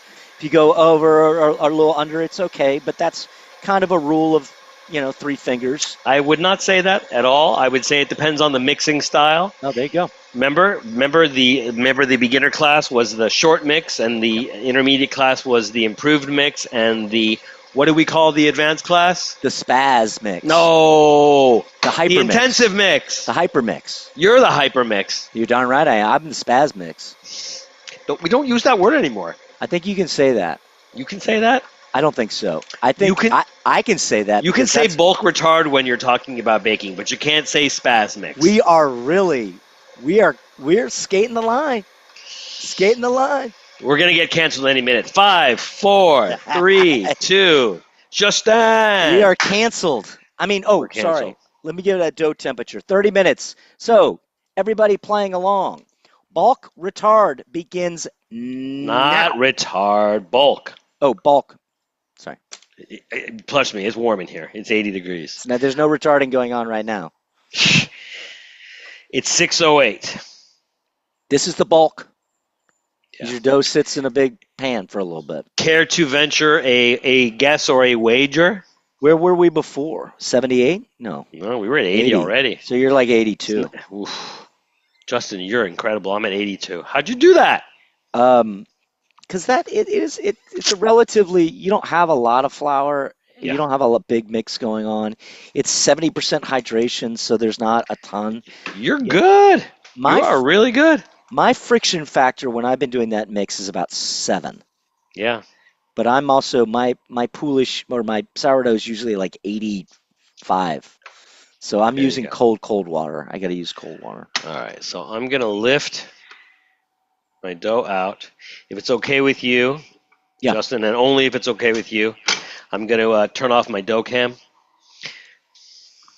Okay. Bye-bye, dough cam. You want me to turn it off? Yeah, turn it off. Okay. I can't see anything. Stop video. All right, so here's what I'd like to do. It's going to take me about 5 minutes to get my dough out, to put away my mixer, and to get set up for the bake. So maybe, if we're lucky, we can get Cameron to come on and we can talk about some of the numbers for making a Poolish. I like the sound of that. Now, in the future, all this is going to be on the website, but we're still, and by we I mean James is still workshopping a lot of these numbers. Yeah. And so I'm waiting for these guys to feed me the data that I can then go and make pizza and bread with and confirm. You can neither confirm nor deny, huh? Yeah. Just yet. I mean, right now these guys are batting 1,000. Pretty much everything they say has come true. Good. They're like my little pizza oracles, huh? Yeah, they really are. Little sourdough. Well, here's the thing. When you're a scientist and you don't know something, you don't give a fake answer. Right. So you just say I don't know. So when you say I don't know, 65% of the time, it kind of increases your batting average. Because then when you know, you really know. I don't know about that. You don't know about that? I know about that. So Chris is asking about your bulk schedule. So there are 2 ways to think about this, and those are reflected in the Leaven Foods website. Sorry, I'm using Here, let me get my pen back. There are two ways to think about this. It's the New York 1.0 and the New York 2.0, which you're going to bulk at room temp. Hopefully you nailed your DDT for about an hour, maybe, and you're going to do stretch and folds at 30 and 60, right?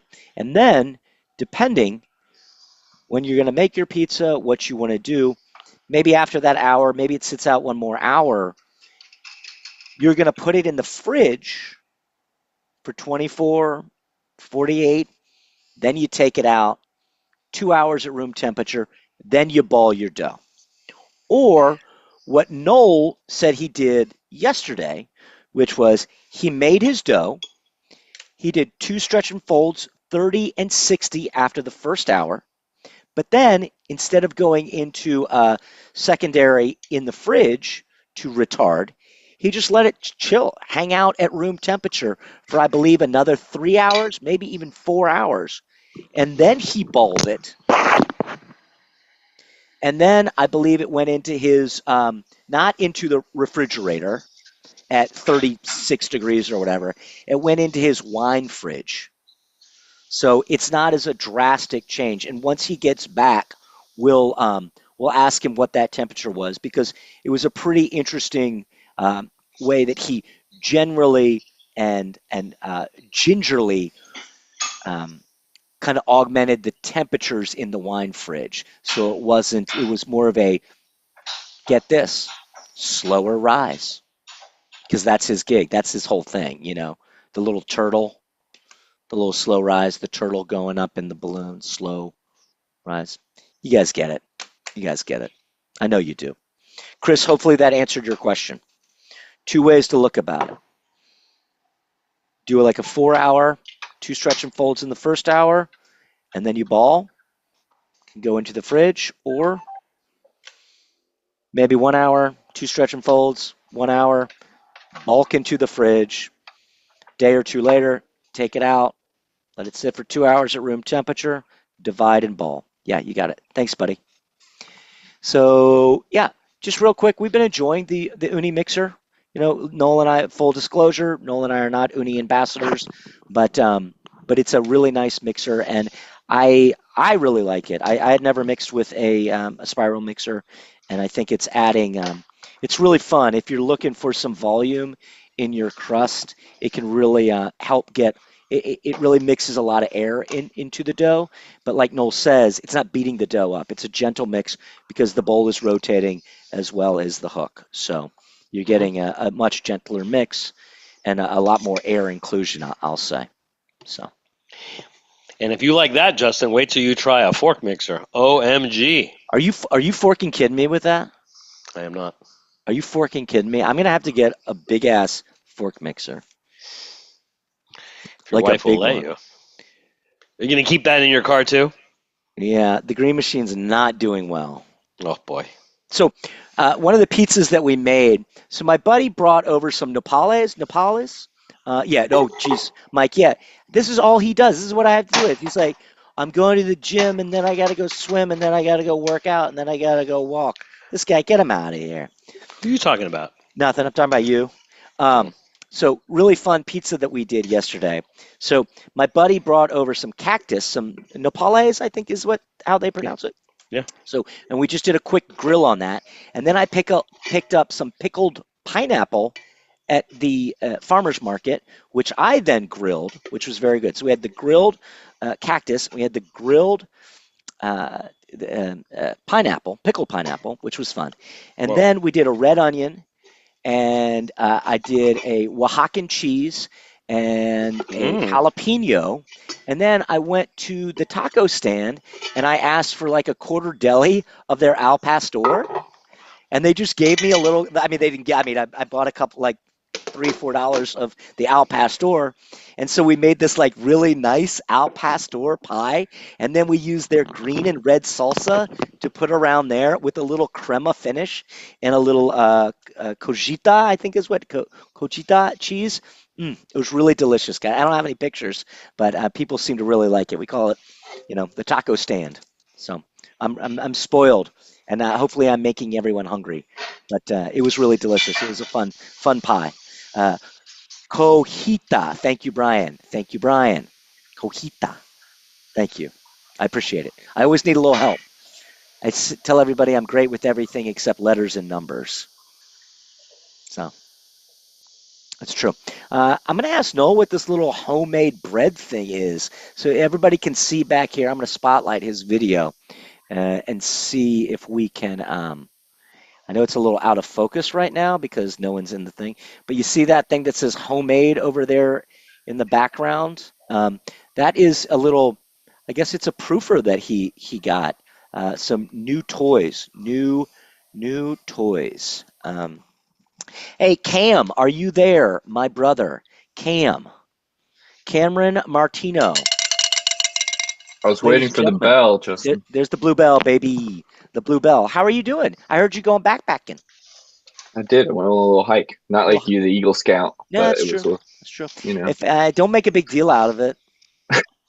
Thrifty, brave, clean, and reverent. Courtesy and kind. it's there. It's Yeah. stuck with you. Yeah, you bet. You're darn right it did. The scout hike. The scout hike. Had some great friends, great memories. No funny stuff. I don't know. What happened to the Boy Scouts of America? But we had some great memories, and I was telling Cam about it, and like things like, cutting stuff up and knives and fire and just freezing. Oh my gosh, so cold, so cold. Getting your white beads, smoking clove cigarettes, and maybe some dirty magazines. No, but that's look. I'm not trying to get canceled. Not trying to get canceled. Maybe a warm Miller Lite. Anyway, that's enough about me and being an Eagle Scout. If anybody wants to read my autobiography, it's not very exciting either. Cameron, I'm sorry. What's up? How's it going? I think I just read it. Yeah, it's boring. You know when you get like the 30-second preview of the movie and you're like, I don't think I need to see Yeah, that I movie? don't think I need to see it. Yeah, that's where we're at. So, yeah. Show everybody my... So, Cam, what is going on? What's going on? I know you're in the lab with the pen and the pad. Noel wants to talk some numbers while he's setting up this thing. What's going on? What are we finding out? I mean, people that have been following along know that we were inspired by our friend TX Craig 1 over on the Pizza Maker Forum. He has these beautiful charts of time, temperature, and inclusion rates for instant dry yeast. So if you have a schedule you want to hit, whether that's 4 hours like Noel did, or you want to do 15 hours for a Poolish or a Biga or a sourdough starter, he had these nice charts for instant yeast where it would say, okay, you should use this percentage by flour weight of instant yeast. And so we're trying to do the same thing with our product so that, if somebody has a question, there's a really easy way for them to be able to use it however best fits their schedule. And that just means controlling temperature and inclusion rates to match that schedule that they want to do. And so James has been making Poolish, Biga, sourdough, Poolish, if you want to call them that. That's kind of what we've been going with until someone corrects us. And then he's been measuring the pH, how long it takes them to get there, how long they stay at peak, when they start dropping, like Noel was talking about. We're feeding all that information into, what's a fairly simple model in our world so that we can predict for things that we haven't seen what our best guess is for all of those, because we can't do thousands and thousands of different conditions, different temperatures and humidities, and all of the variables in the pizza equation, as Justin says. We predict all those for people so that they can do it, and if it doesn't work, they'll tell us, and then we'll fix it. Once again, it comes back to that, and it comes back to what we've been talking about. Is this is open source pizza making with a new product, and we're just grateful that you guys, everybody out there, are willing to take the journey with us in search of flavor and performance. You left us speechless, Justin.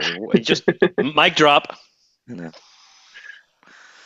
I got nothing. I got this. Well, you held up 4 fingers and you said flavor and performance. I was expecting. That's why I was waiting. 2 more things.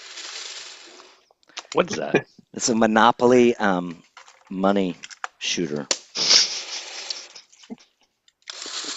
I can see why you brought that. I can see why your wife loves you too. I don't know, man. Thin ice.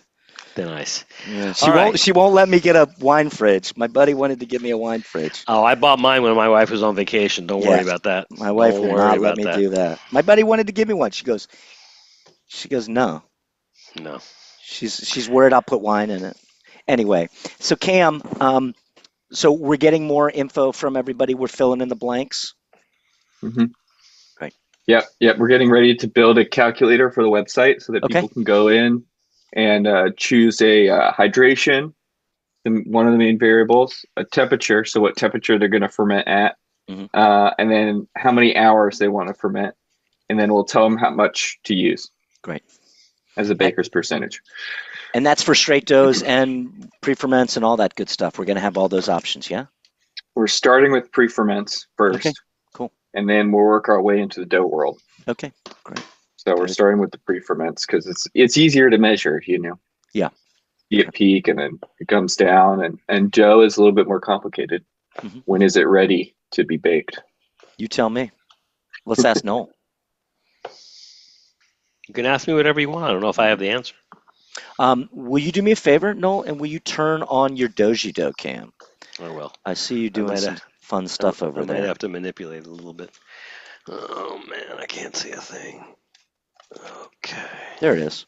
Whoa. All right. So here's what we got. We got my dough.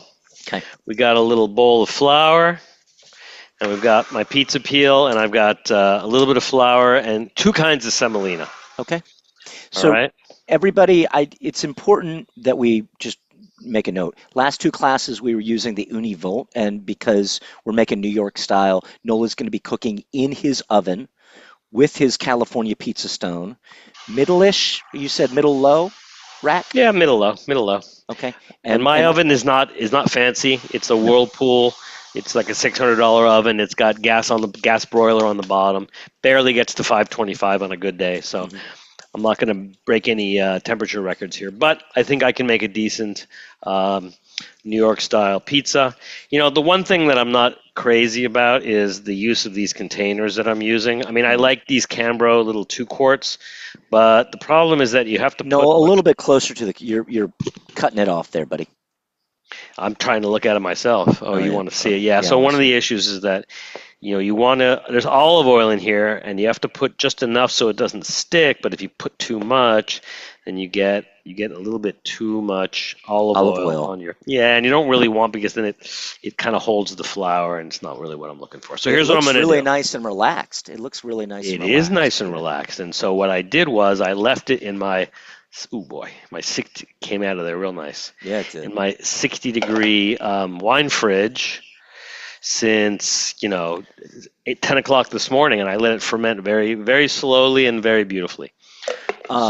So far so good. Can you real quick, when you balled the dough, it went into the wine fridge, correct?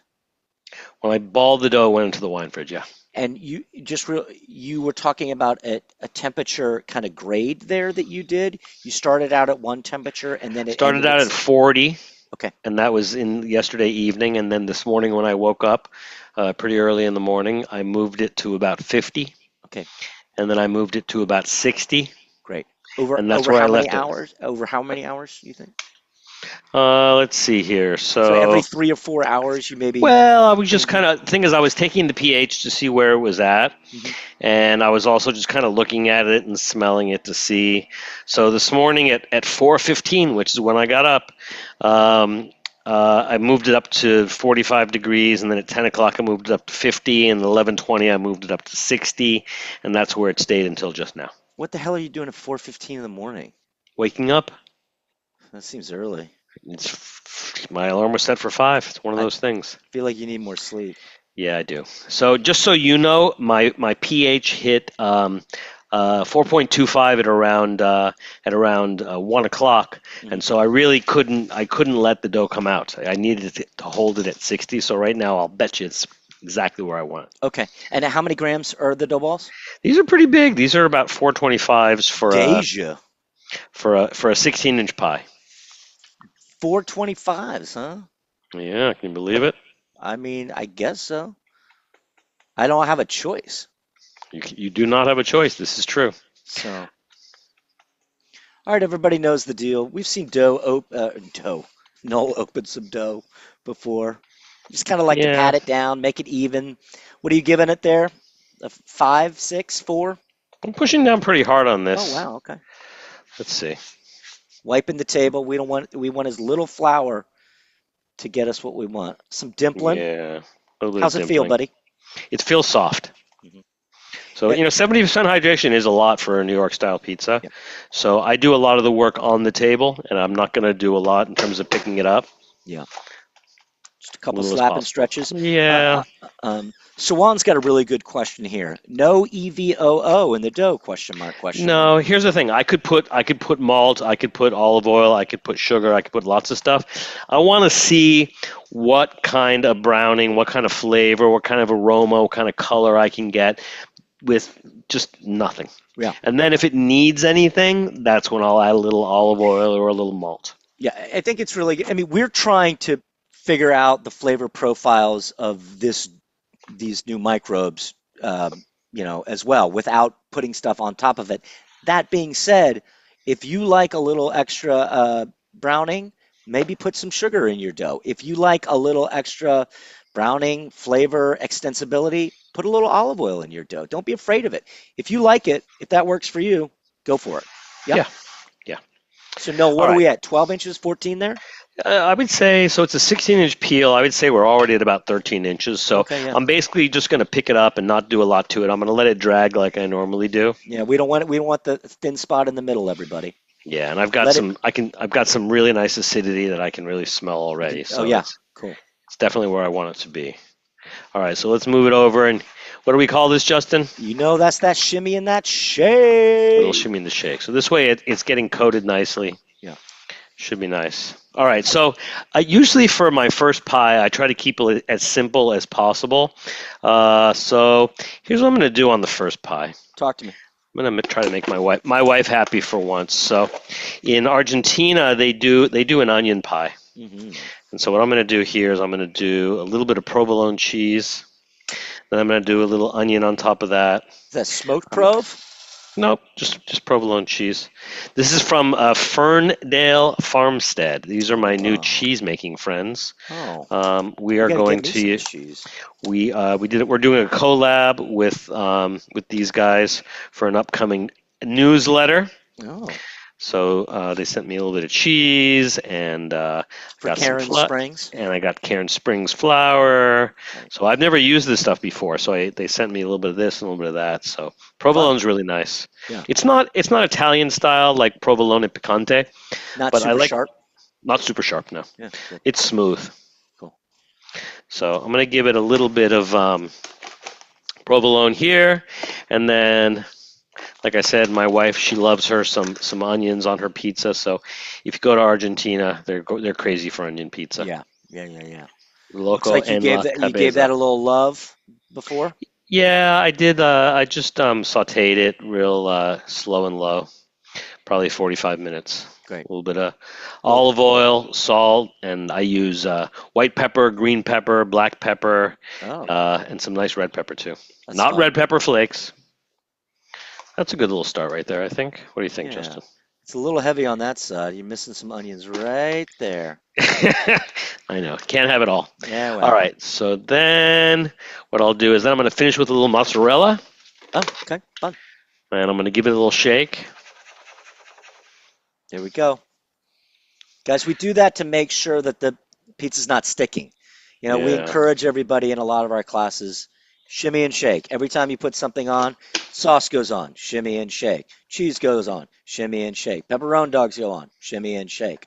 There we go. Always with the shimmy and shake, please. And I'm going to put a little olive oil on this guy. I'm going to start around the outside. Doesn't need a lot in the middle because everything kind of ends up in the middle anyway. You know what I'm saying, Justin? I do. And that's because you got that crust. You got a good little crust there. So are you hoping for a good little rise? You know what? A New York pizza, I'm not looking for a big rise. I'm looking for a little baby rise. Okay. So we'll see. Well, I can smell the pepper. Black pepper and what? Yep. Some fleur de sel. This is a celery. Celery. Great. All right. So Justin, start me a timer, would you? Copy that. What are we going for? 6? Probably closer to 8. We'll see. 8 minutes. 8 minutes. Ocho. That's 8 minutes, everybody. 8 minutes on pie number uno. Pie number uno. I hope everybody's having a good time. If there are any burning questions, go ahead and toss them in the chat. We're happy to wax phyllo dough. And that's not, we're not talking puff pastry. It's the philosophy of the doji dough. Noel, Yes. I would love to see that little proofing bag if you want to show that off a little bit. That's going to be harder than you think, but what I will do is show you the brochure temporarily. Okay. It's all plugged in about 16 different ways. Mhm. So let's see here. This is called a warming box with controller. Okay. And it says on the front, it says homemade. And let's see, there should be a web address on this thing. Was this Amzo special or somebody sent it to Yeah, I think I bought it on Amazon. It was about $60, and it's a lot of people use it for baking. So I've been meaning to buy one of these for quite a long time. It's just I could probably put you? Looks like you could get some Cambros in there. I for could probably sure. put 4 third pans in there, 2 and Wow. 2. All right. So let me get ready, Justin. So you got a timer going for me, right? I do. I've got a couple timers going. Good. We got about 5 minutes till a stretch and fold, and we got 6:28 till. Are you gonna turn the pizza, or are you just gonna let it play?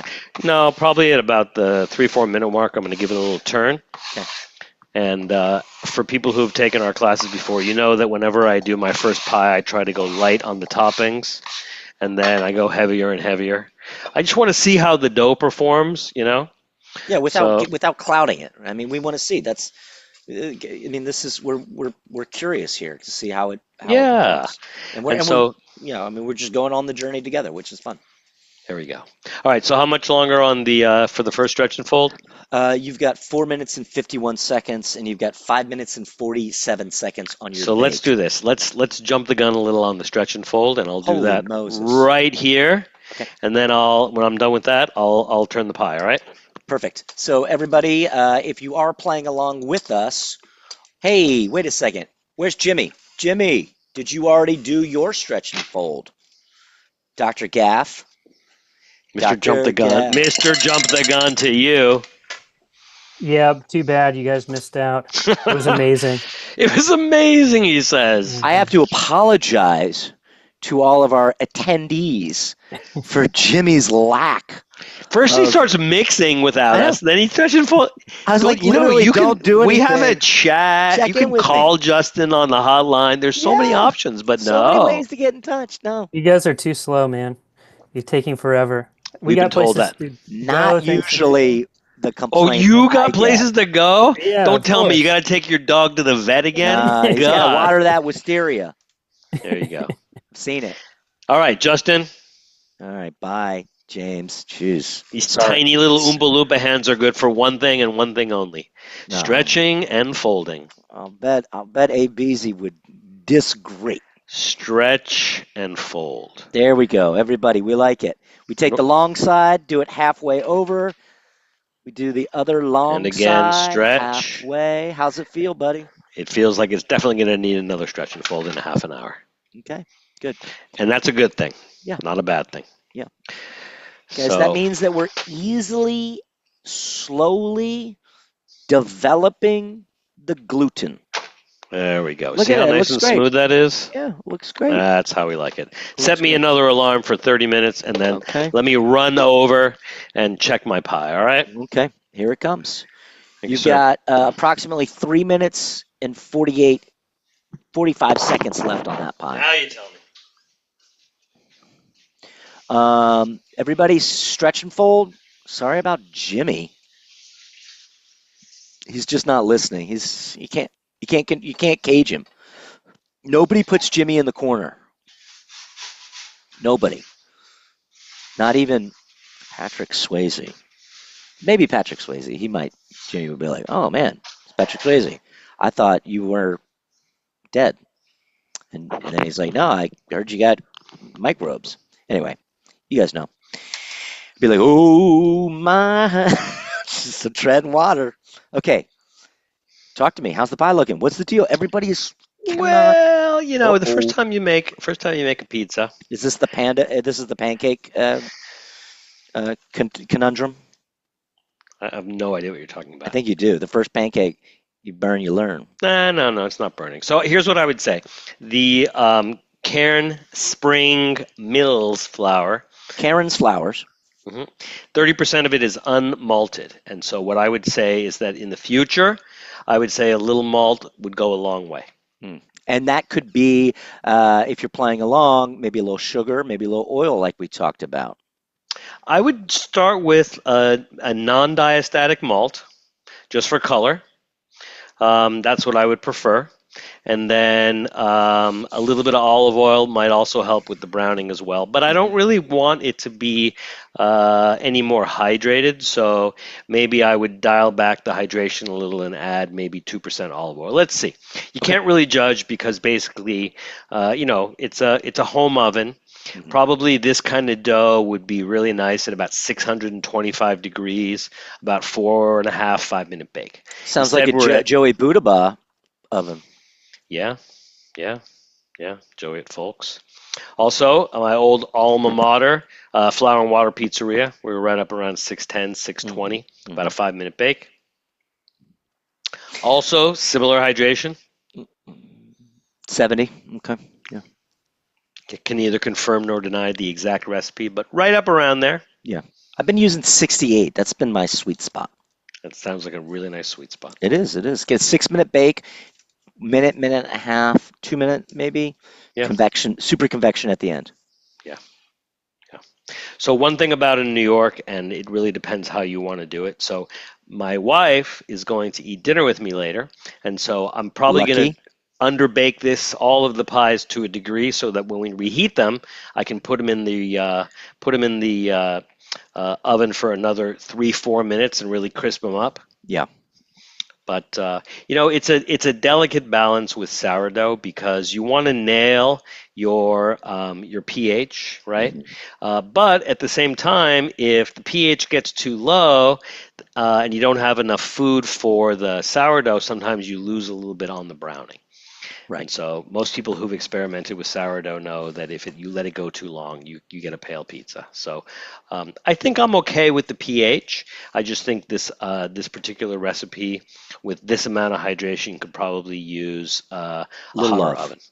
Hotter oven. Or just a longer bake. Yeah. When we were working with Dan and we did 3 different classes with Dan. When he was doing his home oven pizza, I think he got his hydration all the way up to 80%, and he was doing a long bake. He was doing probably 9 minutes or so. That is your timer? That's 8. So let me have a look at that, and I think it's going to need another 2 minutes, all right? Okay, copy that. Look, guys, I told you this is me. Here I am. You guys can see me on the balcony. There's the blue bell. There I am. With my pizza sheriff hat on. Everybody can see. Whoa, where did Justin go? Look, no, there I am with my pizza sheriff hat. See that? You're looking good. You're looking good, Justin. See my pizza uniform and my blue bell. Cheering on.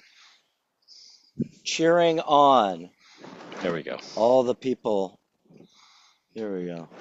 So while we're waiting, I'm just going to talk a little bit more about hydration, because one of the things that Dan and I discussed a lot in our 3 classes together was hydration. And his theory, which I hadn't considered quite so in depth as he has, was that for a wood-fired pizza, or a pizza that's baked at a very high temperature, you don't need as much hydration.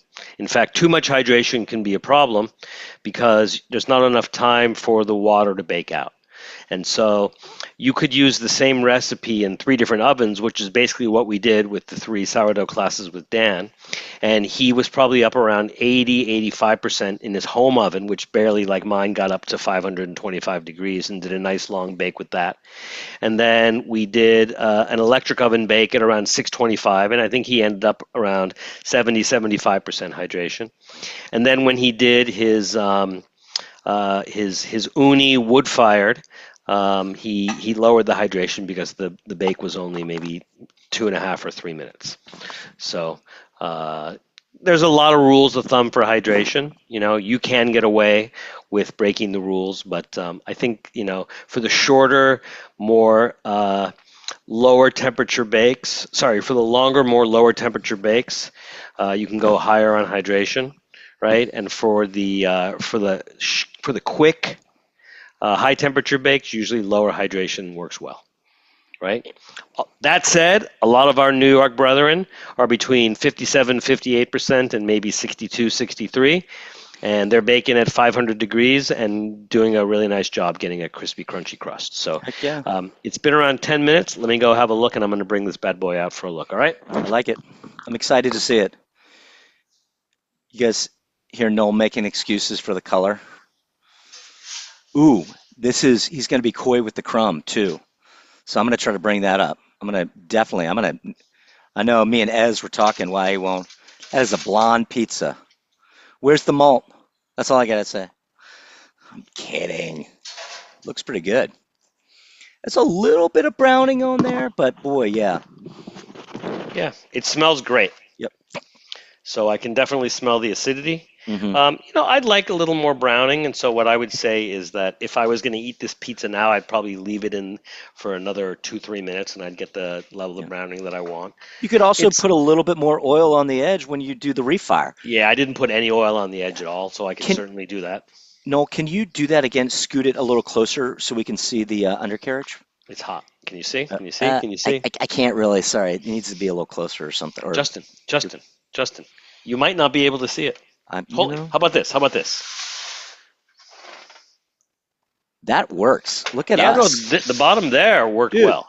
I mean, you and me together, solid team. So one of the issues with a home oven like this is that you've got all of your browning coming from the bottom, and every time you open the oven, because it's a $600 Whirlpool oven, you lose a lot of the heat, and it's not particularly well insulated. But let me tell you, when I reheat this later, it's going to be bomb. Are you gonna hit it with the broil on the reheat, or what do you think? No, I just think another like 3-4 minutes. It's going to be really beautiful. So, nice. Yeah. I got, I'm seeing. I usually like to see 3 shades of brown, and I'm only kind of seeing 2. I'm seeing a light brown, 1.5, a medium, yeah. 1.5, yeah. But it smells great, and I'm seeing a really nice texture here. I like the browning around the crumb, and so I think it's a nice pizza. Yeah, I like the little caramelization on the onions for sure. Yeah, that's always and again, let's look at the bottom. The bottom is important, right? I mean, that looks good to me. I mean, shoot, that looks like a great little. Yeah. I mean, you get maybe a little bit more love on that in the refire, and it's going to be delish. Yeah. So if we were going to do this pizza again, I would say for an oven that's only 525, I would probably maybe go 2% olive oil and maybe 0.5% to maybe even 1% malt to make up for the 30% unmalted flour. And you said non-diastatic. Yeah, I don't really need any more enzymatic activity, so I wouldn't use a diastatic malt. I would use a non-diastatic. Everybody knows what Noel's talking about. There are 2 types of malt, non-diastatic and diastatic. Non-diastatic doesn't have as much food, so it won't.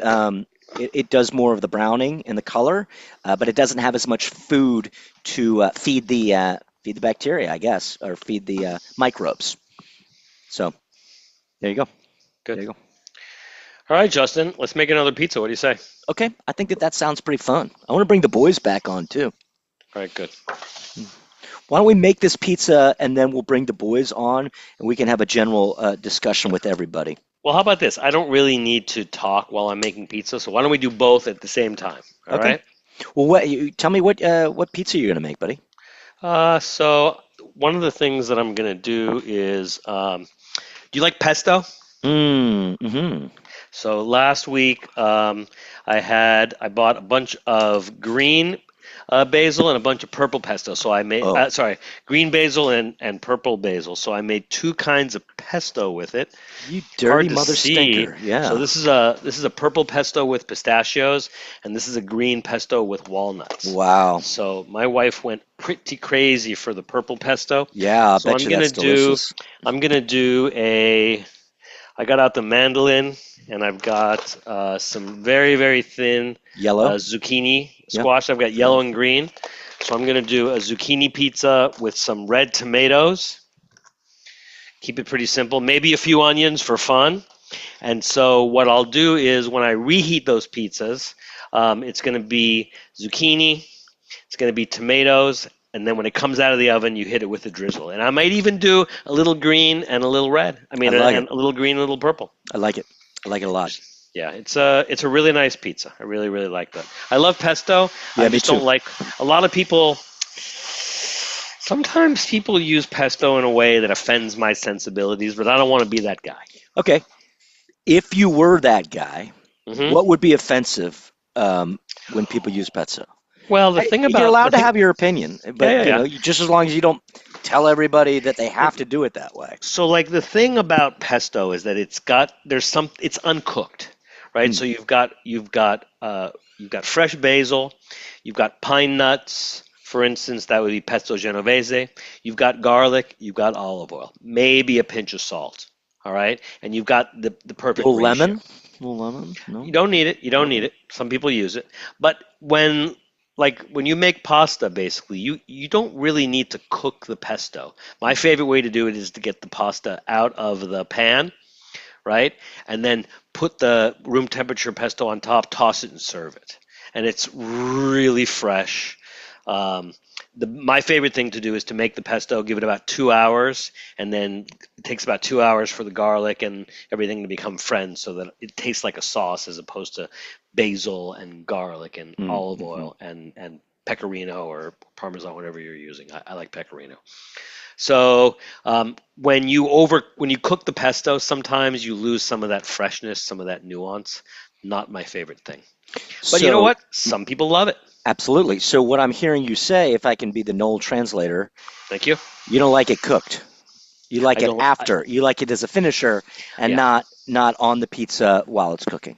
Yeah, that's what it is. There we go. Thank you for translating. Yeah, well, you know, everybody needs me for something. I would say so. I definitely do. Yeah, my barber doesn't anymore. What does that mean? Because my hair is just falling out. I'm not getting any Everybody haircuts needs anymore. you. All right, Justin. So let me show you again. So I'm just gonna come around and just gently release it. Yeah, I think I released it too much the last time. Yeah, it loves that 60 degree. Yeah. I mean, it really looks. If I had more space, I wouldn't be using these containers, but my little wine fridge won't hold I got to get you some of mine that are half that size. I have them. They don't even fit the half. I can fit 1/2 and 2/3 pans. Not ideal, but it is what it is. I'm not mad at it. But I've got these my 360s. I'll have to show them. I get them at Marshall's. I don't know what you're talking about. They're my dough containers. They're like that, but they're half that deep or half that high, tall. Understood. Yeah. Good. All right, so let's get this guy out of here. Okay. Looks good. Looks very good. Looking good. Little pat down. Harder than I was assuming, he said. Giving a little love. Yeah. You know, I'm not going to be picking this up and stretching it because it's a really, really, really soft dough. Uh-huh. And so I'm going to be doing most of the work on the table. Now, so did I hear correct that these pizzas, again, are for Annabella? So I'm assuming that you're going to cut one open so we can see the crumb. You're assuming wrong. It's Annabella's birthday month, and she's coming over with a friend. See, this is what he does to us, everybody. No. Here's the thing. This is a free class. This is a free class. Yeah. So the pizzas are for me. Yeah. The knowledge is for you. The pizza's for me. And actually, it's my wife's birthday month, and so we're celebrating Annabella. Whatever Annabella wants. I'm hip. She wants an onion pizza. She wants to keep her crumb shot all to herself. Now that onion pizza also is going to get some tapenade.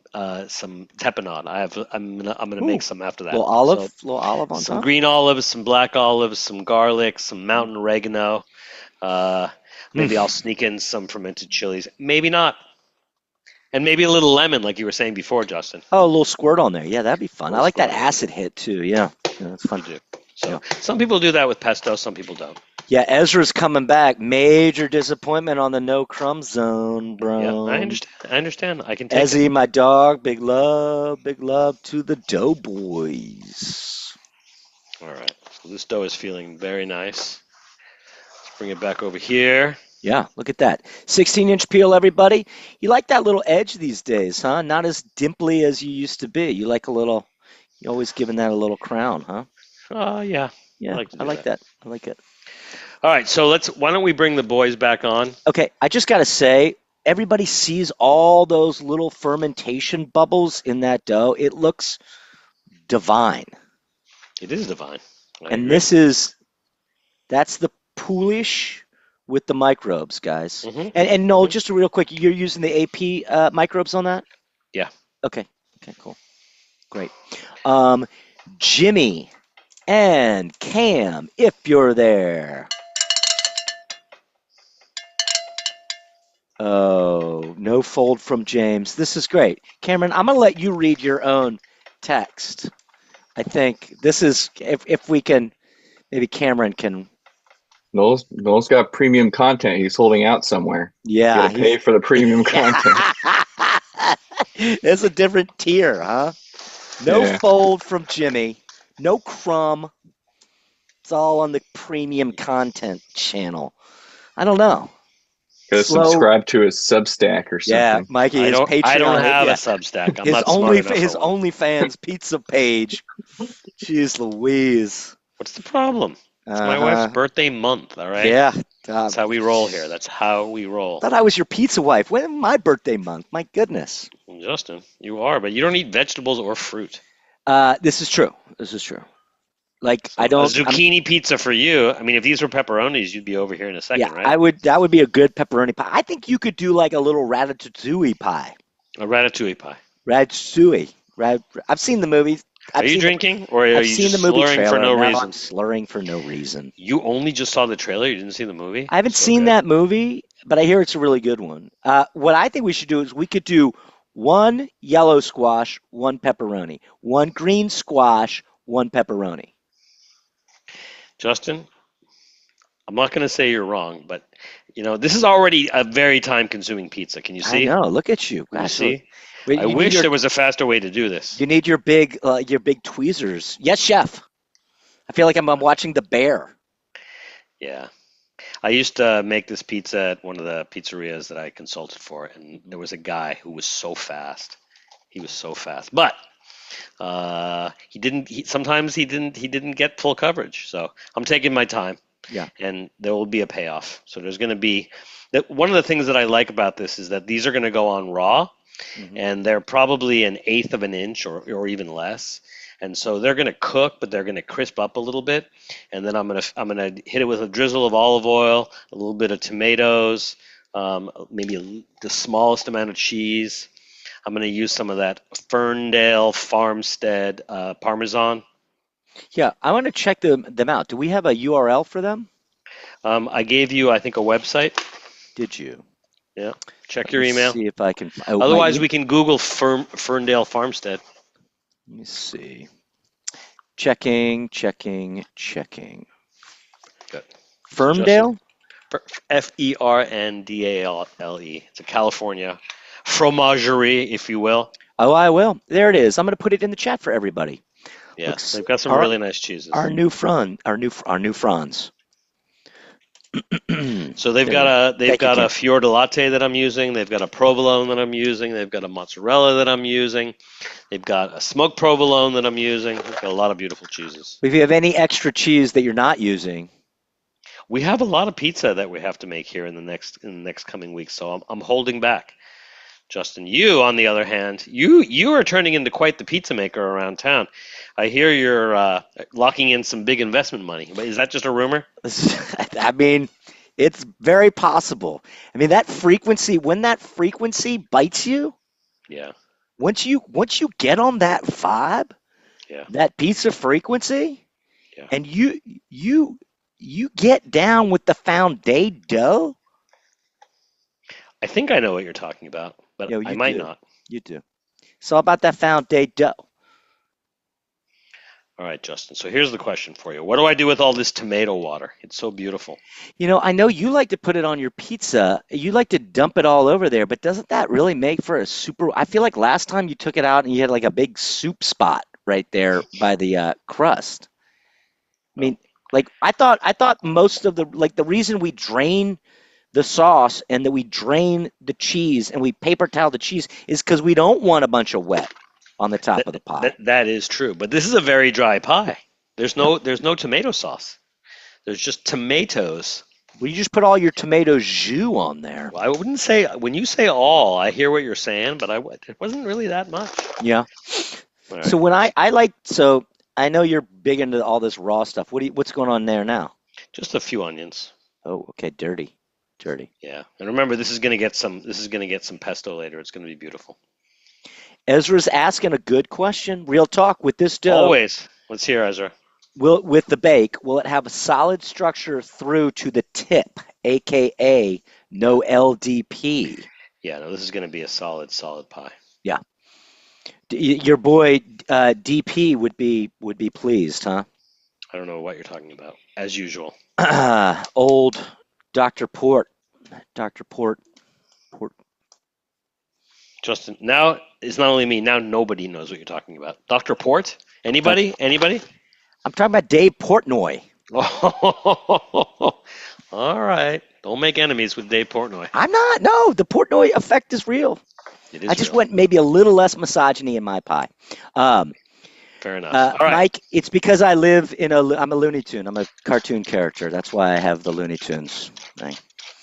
That might thing. All right. A little cracked black pepper, a little bit of fleur de sel. Oh, actually, this is a gray sea salt. Pardon me. Ah. And away we go. Sel grist. There we go. All right, guys. So I was really excited that tonight we'd be able to have Cameron and James talking at the same time, but evidently they have decided that they don't want to do that. So we're not sure that there are two separate people. We're still not sure because they only talk at way we can see them. But in this day and age, you can't believe your lying eyes. Am I right? So, all right, guys. I know we've talked a little bit about what's going on, but I want to hear what's next. What is the deal? We're bringing up. We're filling in the blanks. James, what are you doing? You did your 2 stretch and folds. I want to ask you first. How did the dough feel? What is the dealio? Yeah, it's feeling good. You want to show and tell? You want to dough and tell? Yeah, maybe. Let's see if I can do it. I'm on my computer now, so let's see what I can do. I haven't done the second stretch and fold yet, so Okay. we can. You haven't. Well, maybe. How many more minutes you got on that second stretch and fold? Can take a look. Here we go. Oh, let's spotlight real quick. Hold it up, please. That looks pretty good. How did it feel after that first stretch and fold, brother? It felt good, but it needs the second one. Okay. It's pretty. It just needs a little bit more strength. I think, so Great. Yeah. And I don't know if we mentioned before, but we used the King Arthur special patent for that. So their bread flour. Okay. Yeah. So special patent. King Arthur has weird round table names. I don't know 'em. Don't be name calling. I don't know 'em. Why can't they just say AP or bread or whatever? They got special patent. They got Sir Galahad. They got Sir Lancelot. They got Knights of the Round Table. Where's Merlin? Justin, I can't answer that question. As usual, I cannot answer that question. You should answer it. I should, but I can't, as usual. You have some of your questions are pretty loaded. Sometimes if I'm answering them, I don't know what I'm actually saying. Yeah, no, that's true. So I did not set an alarm for this pizza. Did you want me to? I set an alarm, so I think we're going to go. Okay. The last bake was about 10 minutes, so we're going to do about a 10-minute bake on this one. Great. We'll turn it about the 5-minute point. Great. Well, Noel, I brought your boys on. What do we want to talk about here? What's the game plan? What's the GP? Well, let's see. So we have probably 10 or 15 minutes left in this class, right? So let's talk about what we're planning. So for this class, I think we've accomplished most of what we wanted to do. We have a New York pizza with a 1.0 and a 2.0, right? James, are you going to do the 1.0 or the 2.0 over there? You're doing the 2, so you're going to ball tomorrow. I am also doing the 2.0. I'm gonna ball tonight, probably at my house. Oh, I'm gonna at take your it home. house. Yeah. Really? Why are you bringing it to your house? Is your wife asking for pizza? No, I don't want to stay here all night. I gotta go home. I'm not gonna be here till 9 o'clock. I understand. All Yeah, right, that's yeah. good. All right, The good. wisteria All right. needs attending to. Now, we also made New York pizza 2 different ways. One as a straight dough, right? I was going to say 6.5 grams of microbes, but you corrected me because you used a half batch, so you're at about 3.25. Is that where you're at? That's Yep. correct. Yeah. And I used about 0.8125 grams. What's half of that, James, huh? I have 4 something. 0.4 something, yeah. Yeah. Cameron knows, but he's not saying. So anyway, so we showed people that there's more than one way to make a New York pizza. One way is to do the bulk fermentation and the balling on the same day. Another way is to do the overnight bulk or the bulk retard and then ball the next day. Another way to do it, which would be maybe the most traditional, is to skip the bulk retard entirely and ball straight out of the bowl. I've seen Neapolitan guys do that. I've seen New York guys do that. In fact, Chef Daniel Holtzman, he does not do a bulk. He balls straight out of the bowl. So that's a fairly New Yorkish way to do it, and he gets some pretty nice results, doesn't he? Yes, he does.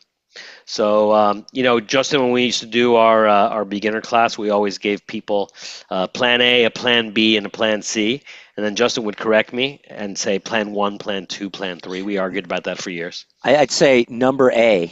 Oh, number A. Or number B. Or number C. It's reinforced my earlier joke that I'm bad with everything except I'm great with everything except letters and numbers. So all kidding aside, you get slightly different results depending on how long your bulk goes. An overnight bulk is going to give you more structure, more strength. I prefer it for a higher hydration dough, like a 70%. For a 65, you're going to get, again, more structure, more strength with an overnight bulk. If you do no bulk at all, you're going to get less structure, less strength, and you're going to get a pie that's really easy to extend and make super thin, right? So I think a 2 to 4 hour bulk with a couple of stretch and folds is pretty nice. And then if you have the time, ball the same day, and you'll have great pizza the following day or 2 to 3 days later, depending on all your temperatures, right? Yeah, I made my dough on Tuesday for Sunday. It's great. Tuesday for Sunday. You go a little crazy, though, don't you, Justin? Yeah, I'm breaking all the rules. You are breaking all the rules. All right, let me do this. When I come back, maybe we can talk about what we're going to do in the coming weeks. You owe me a stretch and fold. And I owe you a stretch and fold. Be right back. In the coming weeks. So first week was Neo. Second week was Neo. Third week, New York 2 ways. Guys, what are we doing next week? What are we thinking? What are we thinking here? You're gonna have to ask Noel, but I think it's pan pizza, maybe. Pan pizza, Noel. Are we doing panners? I think we're gonna do a pan pizza next week. Doing some deeps, some deepers. A grandma pie is a pan pizza, and that's not very deep. A Sicilian, it's relatively deep. Roma. Detroit can be kind of deep. Chicago, deep, right? Focaccia, deep. So, we're going to let people do whatever they want to do. I think the idea is that we are going to, again, double the inclusion rate. Instead of the equivalent of 10% Levain, we're going to be closer to 20% Levain. What? Oh, wow. Okay. Instead of the equivalent of 0.1 IDY, we're going to be at 0.2, which for me is pretty perfect for Detroit. I don't know about you. Mm-hmm. I might make some Detroits. Oh, good. You gonna use some of your new cheese? I might use some of my new cheese. Did they give you some brick? Do we have California brick yet? No, we got no California brick. All right, 2-1. You owe me a stretch and fold. Let's do that. So, okay. Another thing about stretch and folds that I'll just bring up: if you're going to do an overnight bulk, you don't necessarily need as many stretch and folds because you'll get a lot of that structure from the overnight bulk. The strength, it adds a lot of strength to it, right? Strength and structure both. There you go. So this dough looks really nice. I'm starting to see, I'm going to hold it up, starting to see a few little micro blisters. So let me do another stretch and fold here. Oh yeah, a lot more strength. Although if I had to say, if we were going to ball tonight, maybe in Maybe one another more stretch 3 and fold? hours, maybe one more stretch and fold. Yeah, we undermixed the dough and we hydrated it very well. So I'm always looking for not too much strength, but that perfect combination of strength and extensibility. Right. So this one's right in there. Yeah. But I think one more gentle stretch and fold would be perfect. But since I'm going to bulk ferment this overnight, I think that 2 is just fine. Question: fridge or wine fridge? Well, it depends. So my refrigerator, I have 2 refrigerators here. One is set at about 37 degrees. That's this guy right here. And my regular refrigerator is set at about 40. And then my wine fridge goes up and down anywhere from 40 to about 60.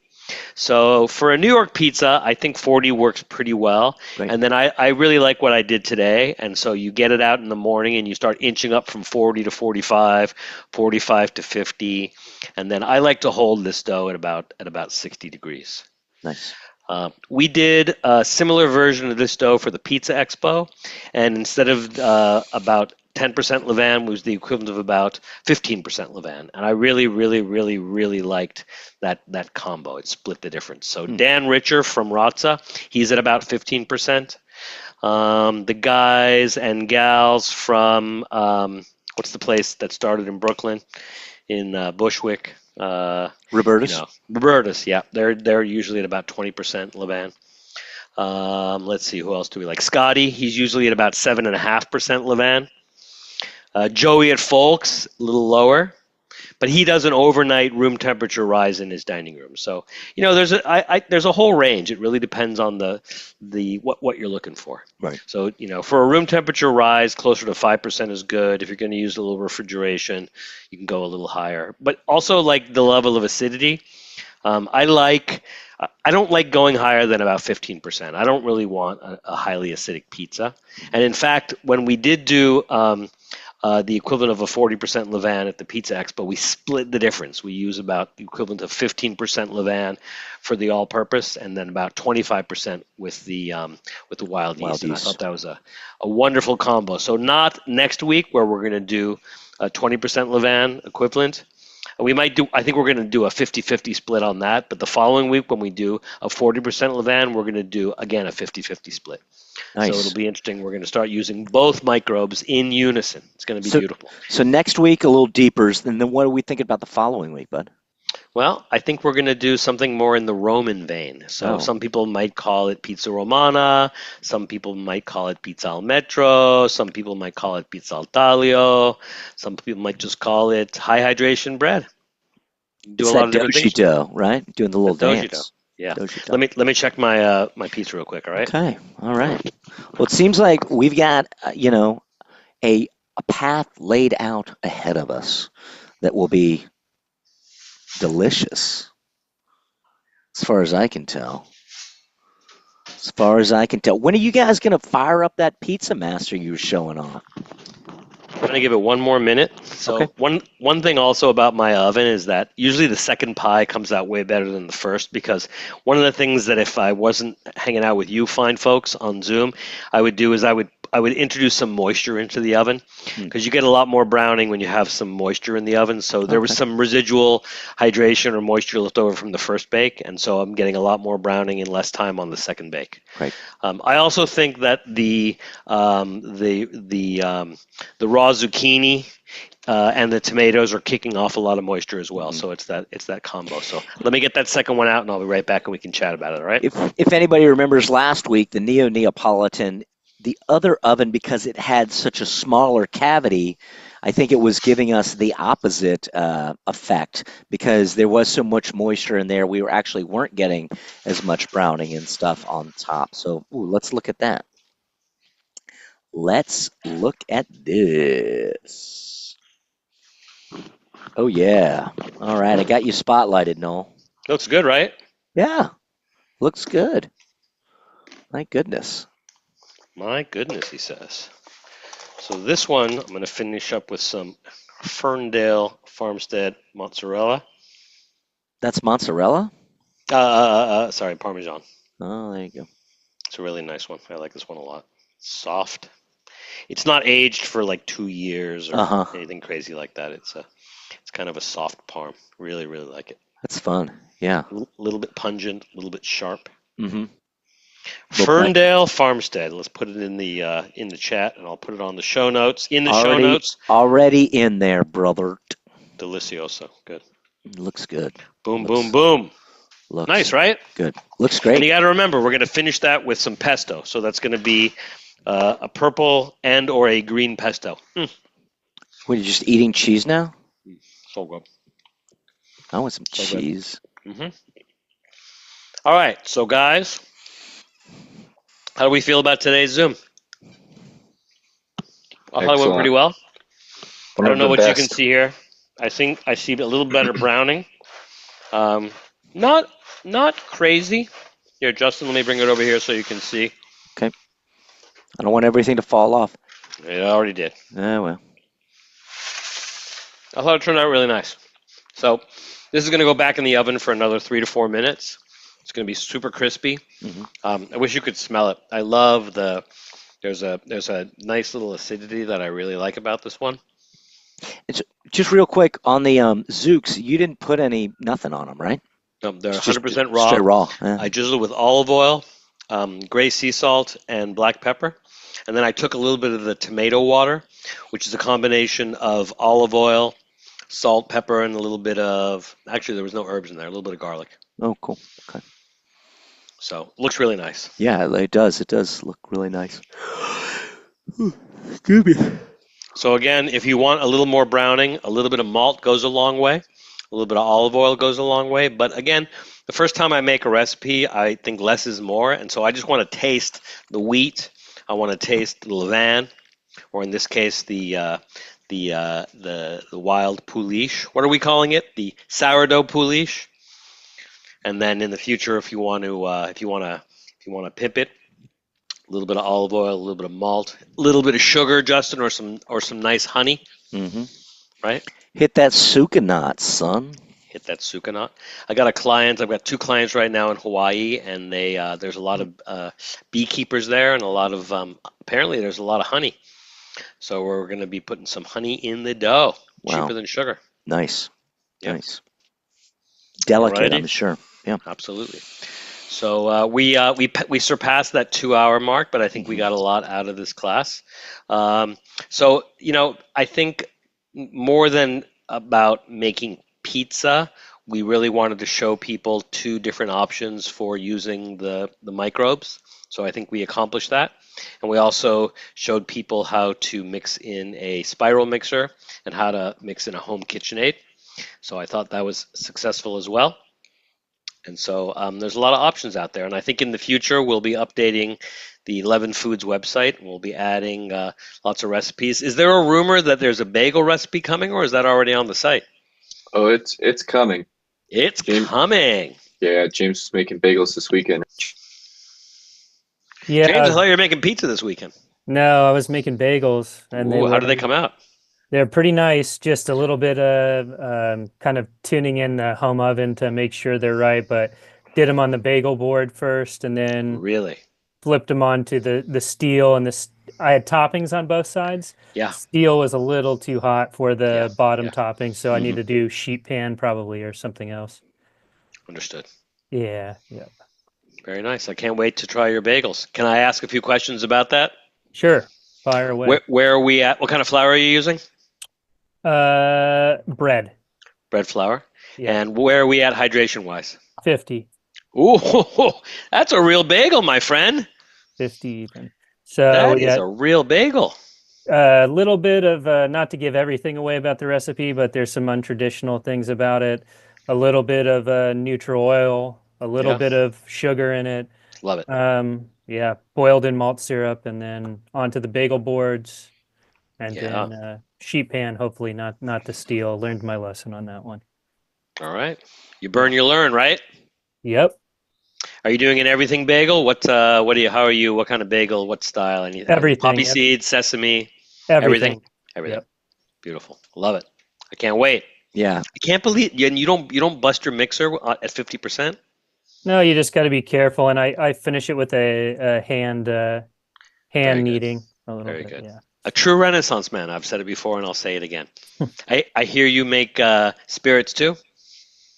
No spirits, just beer. Come on. No spirits. Not yet. At least. Not Yeah. yet. Good. Yeah. Good. We have high hopes for you, sir. Yeah, we'll see. We'll see. All right. Well, I want to say thank you to James and thank you to Cameron and what's your name again? Justin Clark Dre. Thank you, sir. I appreciate you more than you know. And thank you to everybody for joining us. And for those of you who couldn't make it, Justin's going to be doing some fancy editing. Usually we get the turnaround by the end of the week or so, right? That's the hope. That's the hope. Unless I book a huge gig. I understand. We're pulling for you. Can we get both? Can we get a quick turnaround and a huge gig? We'll see. Let's get that gig and then we'll put it to a test. Good. Like Cameron and Jimmy say, we don't know until it happens. So now when it happens, we'll know the answer to that because they do say we don't know a lot. All right, Cam, Jims, you jump on real quick and say bye to these fine people, please. Thanks, everybody. Thanks for coming. Appreciate you guys. Yeah, thanks everybody for suffering through that mix, but we'll do better in the future with the KitchenAid. But yeah, we'll look forward to seeing the pan pizzas next week and seeing everybody again. So good. Thanks, gentlemen. Justin, take us out. Thank you, guys. Thank you, guys, very much. We got a hand up. Michael, do you have your hand raised for a reason? Okay. I'll give you a little hand bye-bye. Guys, this has been really fun. We're trying to bring the community together. We love, we joke around a lot, but it's really, it's loving because we want to make the most flavorful pizza so you can share it with people that you love, because I think that, food is definitely a love language. So this was a fun mix. Like we said, Noel, we're talking about the variables in the pizza equation, using the KitchenAid, using the spiral mixer. They have a pizza master there that maybe one day we'll get to see, but Noel, instead of using the Univolt, now he's using his home oven with the big stone in it instead of the volt. So, these are just those different variables, so don't be afraid to color outside the lines a little bit, figure out those variables in your pizza equation and take the notes. Take the notes, okay? So we can all figure this out together. Open source pizza party. So come back and see us next time. If you enjoyed the class, please come back. Tell your friends. If you didn't, go ahead and tell all your enemies so they can suffer through this baloney too. We love you. You know the deal. Here at Slow Rise and Leaven Foods, we do not get into the politics of pepperoni and pineapple. Oh no, my friends, we say pizza all ways, even New York style, and always pizza. Thank you so much, everybody. We love you. Pieces and slices.